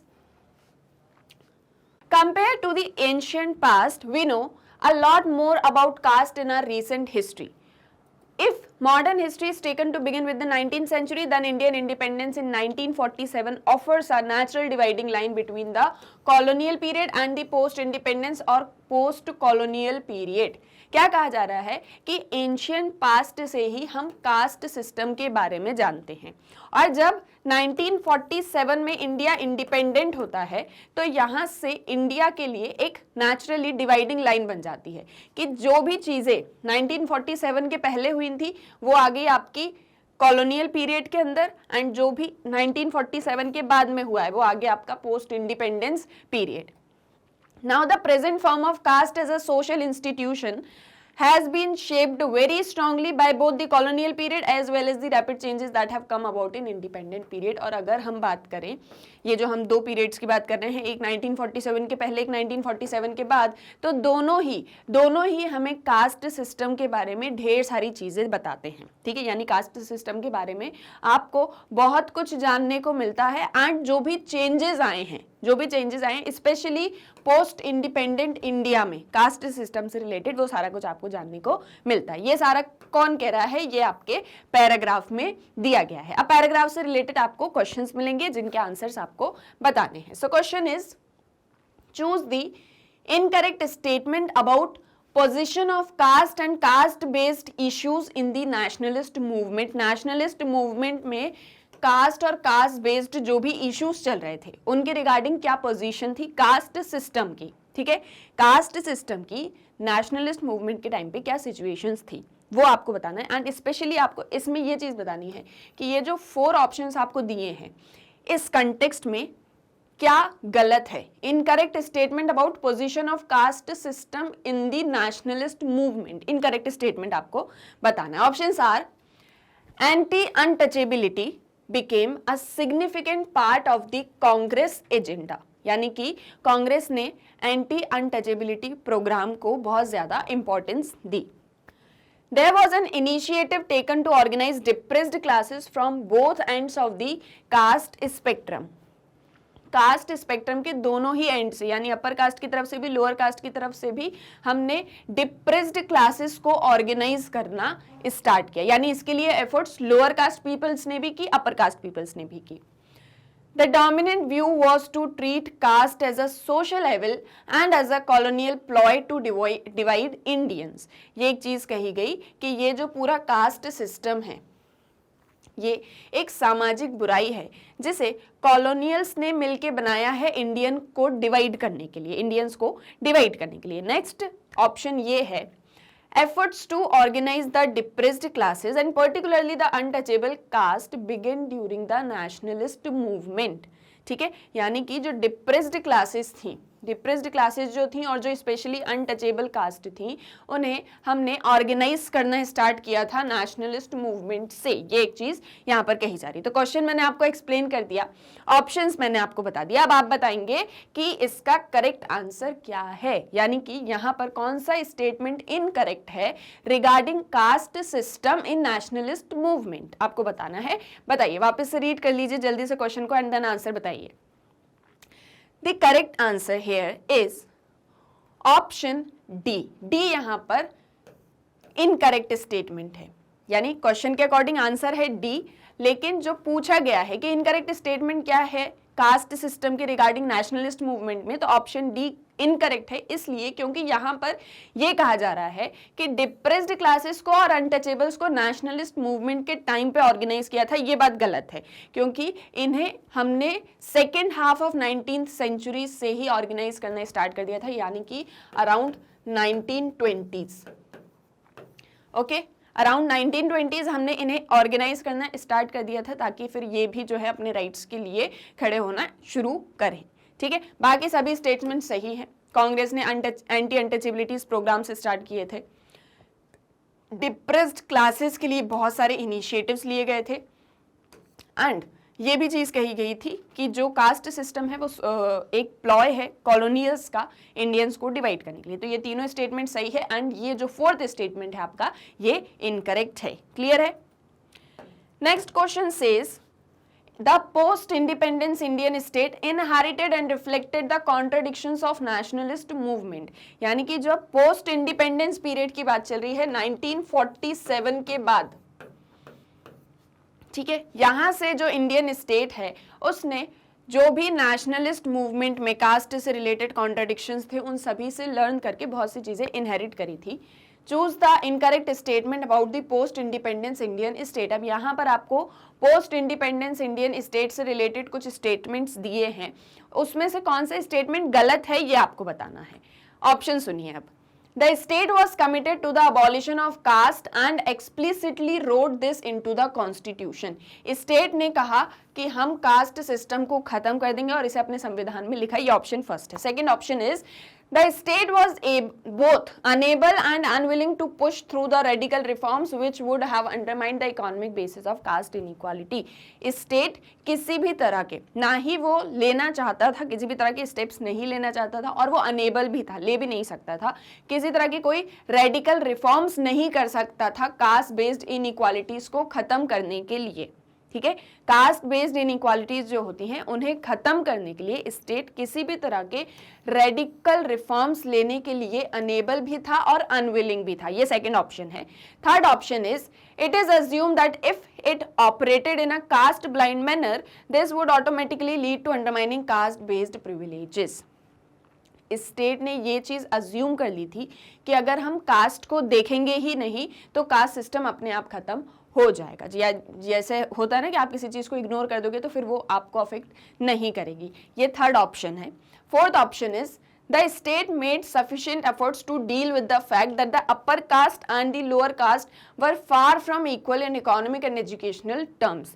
state ने बहुत सारे ऐसे एफर्ट्स किए थे, बहुत सारी ऐसी मतलब कोशिशें करी थी जिससे जो अपर कास्ट है और जो लोअर कास्ट है ये दोनों इकोनॉमिक और एजुकेशनल टर्म्स में इक्वल रहें। They were far from equal, have made significant efforts to deal with the fact that upper caste and lower caste were far from equal in economic and educational terms। इसके लिए बहुत सारे efforts किए थे। ये fourth option है। अब आपको बताना है कि यहाँ पर इनकरेक्ट स्टेटमेंट क्या है। ठीक है, पोस्ट इंडिपेंडेंट इंडिया में स्टेट ने कौन से एफर्ट्स किए थे इस कास्ट सिस्टम से रिलेटेड, तो वो यहाँ पर आपको 4 ऑप्शन दिए हैं एंड आपको बताना है कि इनकरेक्ट स्टेटमेंट क्या है। बताइए जल्दी से, अपनी नोटबुक में नोट कर लीजिए, देन मैं आपको आंसर बताने वाली हूँ तो फिर आप उस चीज को क्रॉस चेक करेंगे। Okay, the correct answer here is D, that is the state made sufficient efforts to deal with the fact that upper caste and lower caste were far from equal in economic and educational terms। क्योंकि ये effort state का post independent India के just बाद में नहीं था, ये तीनों एफर्ट्स हमें देखने को मिले थे एंड ये हमने स्टडी भी किए थे। जिसने भी चैप्टर अच्छे से पढ़ा होगा उसे ये सारी चीजें याद होंगी। ठीक है, next question is which of the following is an example of the economic changes affecting India. अब आपको ये बताना है कि इन 4 ऑप्शंस में से वो कौन सा एग्जाम्पल है जहां पर इकोनॉमिक चेंजेस के थ्रू कास्ट सिस्टम अफेक्ट हुआ था। इकोनॉमिक चेंजेस के थ्रू। ओके, ऑप्शन से सुनिए। Recruitment to industrial jobs continue to be organised along caste and kinship based lines. जो इंडस्ट्रियल जॉब्स में रिक्रूटमेंट स्टार्ट हुआ था वो कास्ट और किनशिप बेस्ड लाइंस पर हुआ था। Emergence of caste based political parties in the 1980s। 1980s में ढेर सारी caste based political parties emerge होना स्टार्ट हो जाती हैं। पर्टिकुलर डिपार्टमेंट्स और shop floors were often dominated by special caste. ऐसे बहुत सी शॉप्स वगैरह ओपन हो गई थी, ऐसे बहुत से बिजनेसेस स्टार्ट हो चुके थे जो कि कोई पर्टिकुलर कास्ट के ही लोग करते थे। Modern industry created all kinds of new jobs for which there were no caste rules. Modern industries ने ऐसे जॉब्स क्रिएट किए थे जहां पर कास्ट सिस्टम का कोई रूल नहीं था। अब आपको बताना है इकोनॉमिक चेंजेस इनमें से कौन सा है, तो फटाफट सोचिए और जल्दी से मुझे बताइए कि इसमें करेक्ट आंसर क्या है। इकोनॉमिक चेंजेस किस एक चीज के अंदर आपको दिख रहा है, इनमें से 4 ऑप्शंस में से कौन सा ऑप्शन करेक्ट है? Answer here is D, that is modern industry created all kinds of new jobs for which there were no caste rules। ये इकोनॉमिक चेंजेस के अंदर आएगा। कहां पर आएगा? इकोनॉमिक चेंजेस के अंदर। अब सिर्फ यही इकोनॉमिक चेंजेस के अंदर क्यों आएगा? इसलिए क्योंकि अगर आप फर्स्ट एंड थर्ड स्टेटमेंट को देखेंगे तो ये कास्ट सिस्टम का कहीं ना कहीं रेसिलियंस हमें देखने को मिलता है। सेकंड ऑप्शन आप देखेंगे तो ये हमें देखने को मिल रहा है कि पॉलिटिकल चेंज है, ठीक है, ये पॉलिटिकल चेंज है, ये कास्ट सिस्टम की वजह से जो पीपल्स ने रेसिलियंस किया वो चेंज है। एंड ये जो है आपका कि मॉडर्न इंडस्ट्री ढेर सारे नए जॉब्स लेके आती है जो कि कास्ट रूल्स, जहां पर कोई भी कास्ट रूल्स नहीं थे, ये आपका इकोनॉमिक चेंजेस के अंदर आएगा। So the correct answer is D. ठीक है, क्लियर है? Then next question is which of the following is an example of the economic. ये देखिए क्वेश्चन रिपीट हो गया है, नेक्स्ट पे आते हैं। Okay, In which area has caste proved to be the strongest? अब कौन से एरिया में जो कास्ट सिस्टम है वो सबसे ज्यादा स्ट्रॉन्ग था, सबसे ज्यादा मजबूत था, ये आपको बताना है। ऑप्शन सुनिए, cultural and domestic sphere, politics, economics और अर्बन स्फीयर। बताइए कहां पर आपको कास्ट सिस्टम सबसे ज्यादा स्ट्रॉन्ग देखने को मिलता है? एंड द आंसर इज, क्या है आंसर इसका? बताइए कहां पर है सबसे ज्यादा strong caste system?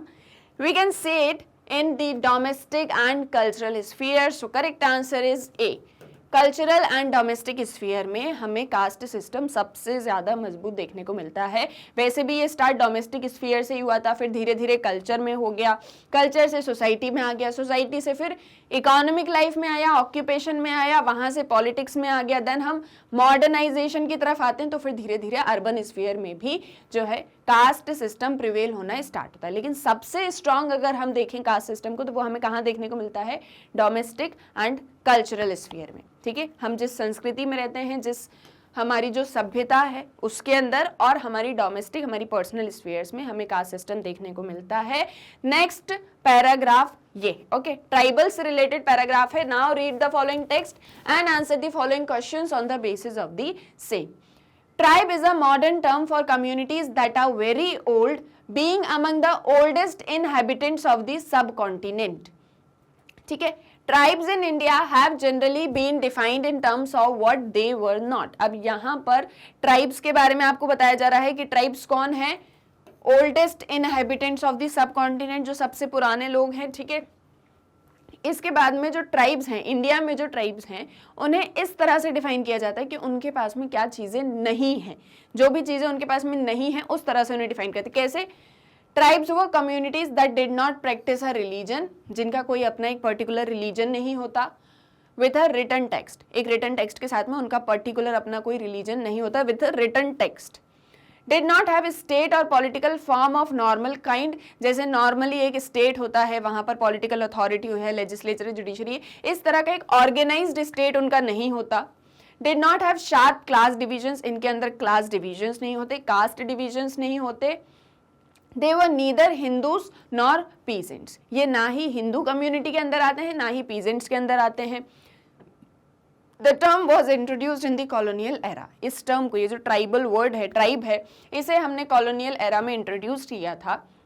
The use of a single term for a very disparate set of communities was more a matter of administrative convenience. अब ये जो वर्ड है ट्राइब, ये हमने क्यों यूज किया था, या कॉलोनियल टाइम्स में इस वर्ड को क्यों यूज करना स्टार्ट किया था? ये हमने एक ऐसी सेट ऑफ कम्युनिटीज़ के लिए एक वर्ड बनाया था जो कि बहुत ज़्यादा डिस्पैरेट है, यानी कि उनमें बहुत सारे डिफरेंसेस हैं, फिर भी हमने एक टर्म इसलिए यूज़ किया ताकि हम उन्हें अच्छे से एडमिनिस्टर कर पाएँ। And in terms of positive characteristics, tribes have been classified according to permanent and acquired traits. और फिर हमने ट्राइब्स को कैसे क्लासिफाइड किया? Permanent traits and acquired traits के अंदर। ठीक है, समझ में आ गया पैराग्राफ क्या एक चीज आपको बोलना चाह रहा है। अब इस पैराग्राफ से रिलेटेड क्वेश्चंस हैं, उन्हें आपको आंसर करना है। ये मैं आपको पैराग्राफ अच्छे से एक्सप्लेन कर रही हूँ, लेकिन एग्जाम्स में मैं तो रहूंगी नहीं आपको एक्सप्लेन करने के लिए, तो पैराग्राफ्स को अच्छे से रीड करिएगा, हर एक पॉइंट को समझिएगा, और जैसे मैं यहाँ पर अंडरलाइन कर देती हूँ चीज़ों को, तो आप भी उसे अंडरलाइन कर दीजिएगा। ठीक है, तब जब क्वेश्चन आएगा तो आप अगर वापस से पैराग्राफ पर आएंगे तो बहुत जल्दी से आपको आंसर मिल जाएगा। ठीक है, तो इसलिए क्या करना है, पैराग्राफ को अच्छे से रीड करना है। अब क्वेश्चन पर आते हैं।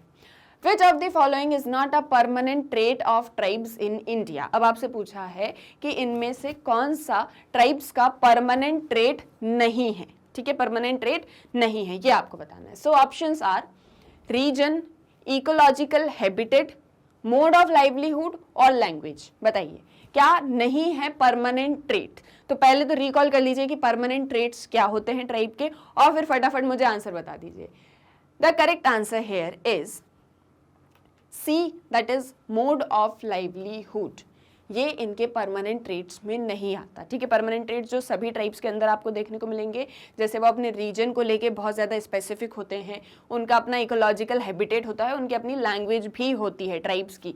Mode of livelihood different tribes का डिफरेंट हो सकता है, तो ये उनके परमानेंट ट्रेट्स के अंदर नहीं आएगा। ये किसके अंदर आएगा, एक्वायर्ड ट्रेट्स के अंदर। ठीक है, तो परमानेंट ट्रेट क्या नहीं है, मोड ऑफ लाइवलीहुड। क्लियर है। Next is according to census report 2011। अब सेंसस आ गए। ठीक है, it is -% of the population of India और about 104 million tribal persons are there in the country. यानी कि आपको ये बताना है 2011 की रिपोर्ट के अकॉर्डिंग, सेंसस रिपोर्ट के अकॉर्डिंग ट्राइबल पर्सन्स का कितना % ऑफ पॉपुलेशन इंडिया में है। ठीक है, यहाँ पर मिलियंस में आपको पॉपुलेशन दी है 104 मिलियंस, आपको परसेंटेज में बताना है कि ट्राइबल्स की कितनी % पॉपुलेशन इंडिया में रह रही है। ठीक है, ऑप्शंस हैं 8.2%, 8.6%, 11% और 15%। बताइए क्या है ये क्वेश्चन, आपको सीधा सीधा आपकी बुक से आया, डायरेक्ट क्वेश्चन है। बताइए क्या है इसका करेक्ट आंसर, कितनी % पॉपुलेशन जो है ट्राइबल्स की इंडिया में रह रही है। The correct answer here is B, that is 8.6%। Total हमारी जितनी भी पॉपुलेशन है, जैसे सपोज 100% इंडिया की पॉपुलेशन में से 8.2% पॉपुलेशन ट्राइबल्स की है।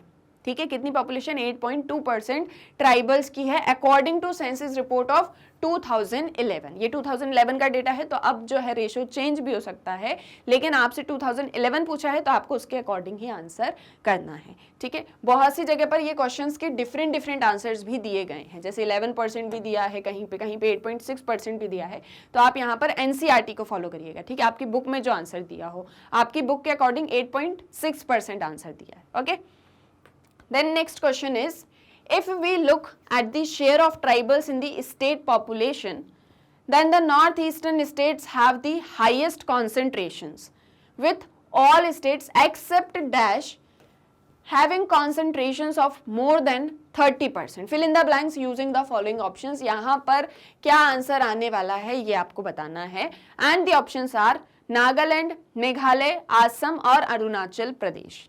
ठीक है, क्या कह रहा है क्वेश्चंस कि अगर हम ट्राइबल्स पॉपुलेशन की बात करें या ट्राइबल कॉन्सेंट्रेशन की बात करें, तो नॉर्थ ईस्टर्न स्टेट्स में सबसे ज्यादा कॉन्सेंट्रेशन है comparatively to other states, except dash having concentration more than 30%। Except यहाँ पर किसी एक स्टेट की हम बात कर रहे हैं, उसको छोड़ के 30% कॉन्सेंट्रेशन हमें नॉर्थ ईस्टर्न स्टेट्स में देखने को मिलता है। तो वो कौन सा स्टेट है आपको बताना है, नागालैंड, मेघालय, असम और अरुणाचल प्रदेश। बताइए क्या है इसका करेक्ट आंसर, कौन से स्टेट को छोड़ना है यहाँ पर आपको, which state except, answer is Assam. ठीक है, असम को छोड़ के बाकी अदर जो नॉर्थ ईस्टर्न स्टेट्स हैं वहां पर आपको 30% कॉन्सेंट्रेशन देखने को मिलता है, असम में और ज्यादा कॉन्सेंट्रेशन। ठीक है, क्लियर है। Next is which of the following is not a physical racial criterion for defining the tribes in India। अब इंडिया में ट्राइब्स को हम डिफाइन करते हैं, हमने देखा कि हमने ट्राइब्स को दो पार्ट्स में डिवाइड कर दिया, एक हमने उनके परमानेंट ट्रेट्स देख लिए, एक हमने उनके एक्वायर्ड ट्रेट्स देख लिए। अब इसके अलावा भी हम ट्राइब्स को क्लासिफाई करते हैं उनके फीचर्स के अकॉर्डिंग। तो यहाँ पर आपसे पूछा है कि फिजिकल रेशियल क्राइटेरिया कौन सा नहीं है, ठीक है, विच of the following is not a physical racial criteria for defining the tribes in India. इनमें से जो आपको यहाँ पर ट्राइब्स के नेम दिए हैं, ऑस्ट्रिक, आर्यन, द्रविडियन, नेग्रीतो, इनमें से फिजिकल रेशियल क्राइटेरिया के बेसिस पर हम किसे डिफाइन नहीं करते हैं, यानी हम ट्राइब्स को उनके फिजिकल रेशियल फीचर्स के अकॉर्डिंग डिफाइन करते हैं, लेकिन यहाँ पर जो आपको 4 ऑप्शंस दिए हैं उसमें आपको ये बताना है कि हम किससे फिजिकल रेशियल क्राइटेरियाज पर क्लासिफाई नहीं करते हैं ट्राइब्स को, ठीक है। नॉट पूछा ना आपसे, not a physical racial criterion, तो वो यहाँ पर आपको बताना है। बताइए, ऑप्शंस आपके सामने लिखे हुए हैं, ऑस्ट्रिक, आर्यन, द्रविडियन और नेग्रीतो। बताइए, answer is A, that is Austric. Austric को हम फिजिकल रेशियल क्राइटेरिया पर क्लासिफाई नहीं करते हैं, ऑस्ट्रिक को हम लैंग्वेज बेसिस पर क्लासिफाई करते हैं, ठीक है। लैंग्वेज के बेसिस पर हम ऑस्ट्रिक ट्राइब को क्लासिफाई करते हैं। बाकी आपकी आर्यन, द्रविडियन, नेग्रीतो, इन सभी को हम फिजिकल रेशियल क्राइटेरियन पर जो है क्लासिफाई करते हैं या उनके फीचर्स हम स्टडी करते हैं। क्लियर है ये क्वेश्चन भी। देन नेक्स्ट इज, यहां तक जो क्वेश्चन थे आपके 69 तक, वो आपके पैराग्राफ से रिलेटेड थे, केस बेस्ड एमसीक्यूज थे। अब हम कुछ क्वेश्चंस और देखेंगे जो आपकी बुक में से और भी ऐसे क्वेश्चंस बन सकते हैं या आपसे पूछे जा सकते हैं, ठीक है। Question is, India's foremost sociologist and social anthropologist was. India के फोरमोस्ट सोशियोलॉजिस्ट कौन थे, ये आपको बताना है। Options are Jyotiba Phule, Mahatma Gandhi, M N. श्रीनिवास और श्री नारायण गुरु। बताइए, कौन थे इंडिया के फोरमोस्ट सोशियोलॉजिस्ट, हमने पढ़े हुए थे। आपको याद करना है सोशल एक्टिविस्ट इन इंडिया जो हमने स्टडी किए थे। सो यहाँ पर करेक्ट आंसर क्या है, कौन है इंडिया के foremost sociologist? So the answer is C, that is M.N.. Srinivas. Okay, M N. Srinivas India के फोरमोस्ट सोशियोलॉजिस्ट या सोशल एंथ्रोपोलॉजिस्ट हैं। क्लियर है। Next is, permanent traits of tribe does not include. अब ट्राइब्स के परमानेंट ट्रेट्स में क्या नहीं आता है? रीजन, लैंग्वेज, इकोलॉजिकल हैबिटेट और मोड ऑफ लाइवलीहुड। अभी हमने ऐसा ही एक केस बेस्ड एमसीक्यू में क्वेश्चन देखा। सो यहाँ पे करेक्ट आंसर क्या होगा? D, that is mode of livelihood, क्योंकि ये क्या है? ये एक्वायर्ड ट्रेट्स हैं। Then, who devoted their life to educate Shudra and ati Shudra. शूद्र और अति शूद्र, इन्हें एजुकेट करने में किसने अपनी पूरी लाइफ डिवोट कर दी? आंसर्स क्वेश्चन मतलब ऑप्शंस आर ज्योतिबा फुले, सावित्रीबाई फुले, बी.आर. अंबेडकर और एम.के. गांधी। किसने शूद्र और अति शूद्र को जो है अपनी मतलब पूरी लाइफ डिवोट कर दी उन्हें एजुकेट कराने में? बताइए क्या है correct answer? Answer is B, that is Savitribai Phule. क्या है यहाँ पे आंसर? आंसर है बी, सावित्रीबाई फुले, जिन्होंने शूद्र और अति शूद्र पीपल्स को एजुकेट कराने में अपनी पूरी लाइफ को डिवोट कर दिया। आपको याद होगा ज्योतिबा फुले ने एक स्कूल भी ओपन किया था गर्ल्स के लिए, उसकी हेड मिस्ट्रेस या प्रिंसिपल कौन रही? सावित्रीबाई फुले। ठीक है, इसके अलावा भी वो शूद्र और अति शूद्र पीपल्स को पढ़ाती थी और जो एग्रीकल्चरलिस्ट वगैरह होते थे उन्हें रात के टाइम में पढ़ाती थी। ठीक है, Then the 1901 census took place under the direction of। अब ये जो 1901 का सेंसस है ये किसके डायरेक्शन में हुआ था ये आपको बताना है। Herbert Risley, Lord William, Lord Bentinck और हर्बर्ट स्पेंसर। बताइए किसके गाइडेंस के अंदर 1901 का सेंसस हुआ था? क्यों हुआ था 1901 का सेंसस? आपको ये भी याद करना है और फटाक से मुझे आंसर बताना है। Here the correct answer is A, that is Herbert Risley. Herbert Risley के गाइडेंस में 1901 का सेंसस हुआ था जो कि एक बहुत ही इंपॉर्टेंट सेंसस था। यहाँ से जो है कास्ट सिस्टम में और ज़्यादा हायरार्की और ज़्यादा सेगमेंटल डिविजन्स हमें देखने को मिली थी। ठीक है, याद आ रहा है सारा कुछ? Then, following the various rebellions in tribal areas in the 18th and 19th centuries, the colonial government set up।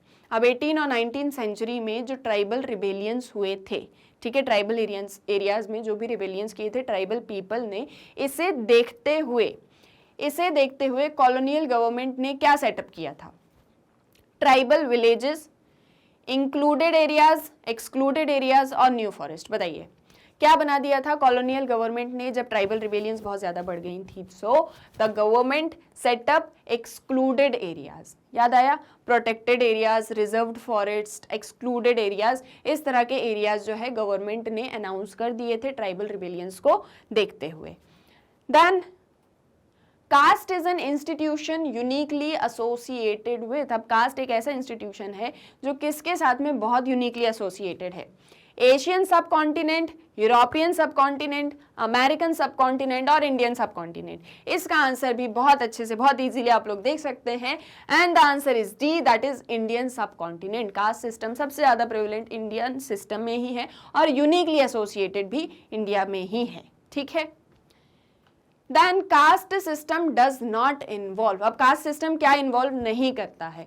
Rules about marriage, dowry rules, food sharing rules, hierarchy of rank and status, ये भी हमें पता है, इतना ज्यादा caste system हम लोग पढ़ चुके हैं।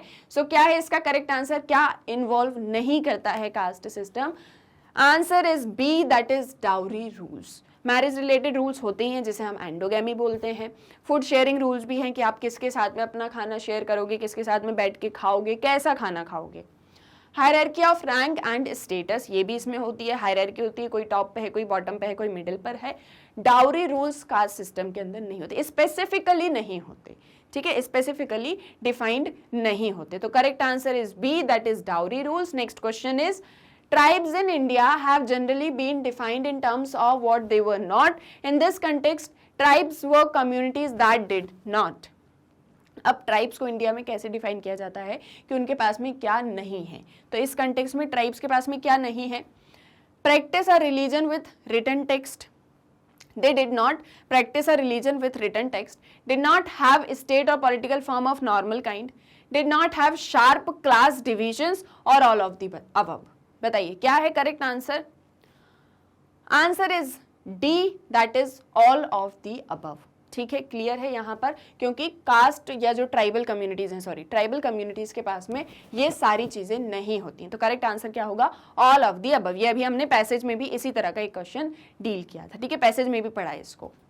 Then the early anthropological work of the colonial era has described tribes as, अब जो पहले के समय में एंथ्रोपोलॉजिकल वर्क हुआ था ट्राइब्स को लेके, तो उन्होंने या कॉलोनियल टाइम्स में ट्राइब्स को किस तरह से डिफाइन किया है? Related, isolated, cohesive communities, religious communities, caste based communities और मिक्स्ड अप कम्युनिटीज। बताइए किस तरह से ट्राइबल्स को डिफाइन किया गया है? इसको देख के आपको क्या लगता है? एक तो आइसोलेटेड कोहेसिव कम्युनिटीज हैं, अलग जाके रहती हैं लेकिन एकजुट होकर रहती हैं, किसी अलग जगह में जाके अपने लोगों के साथ में मिलकर रहती हैं।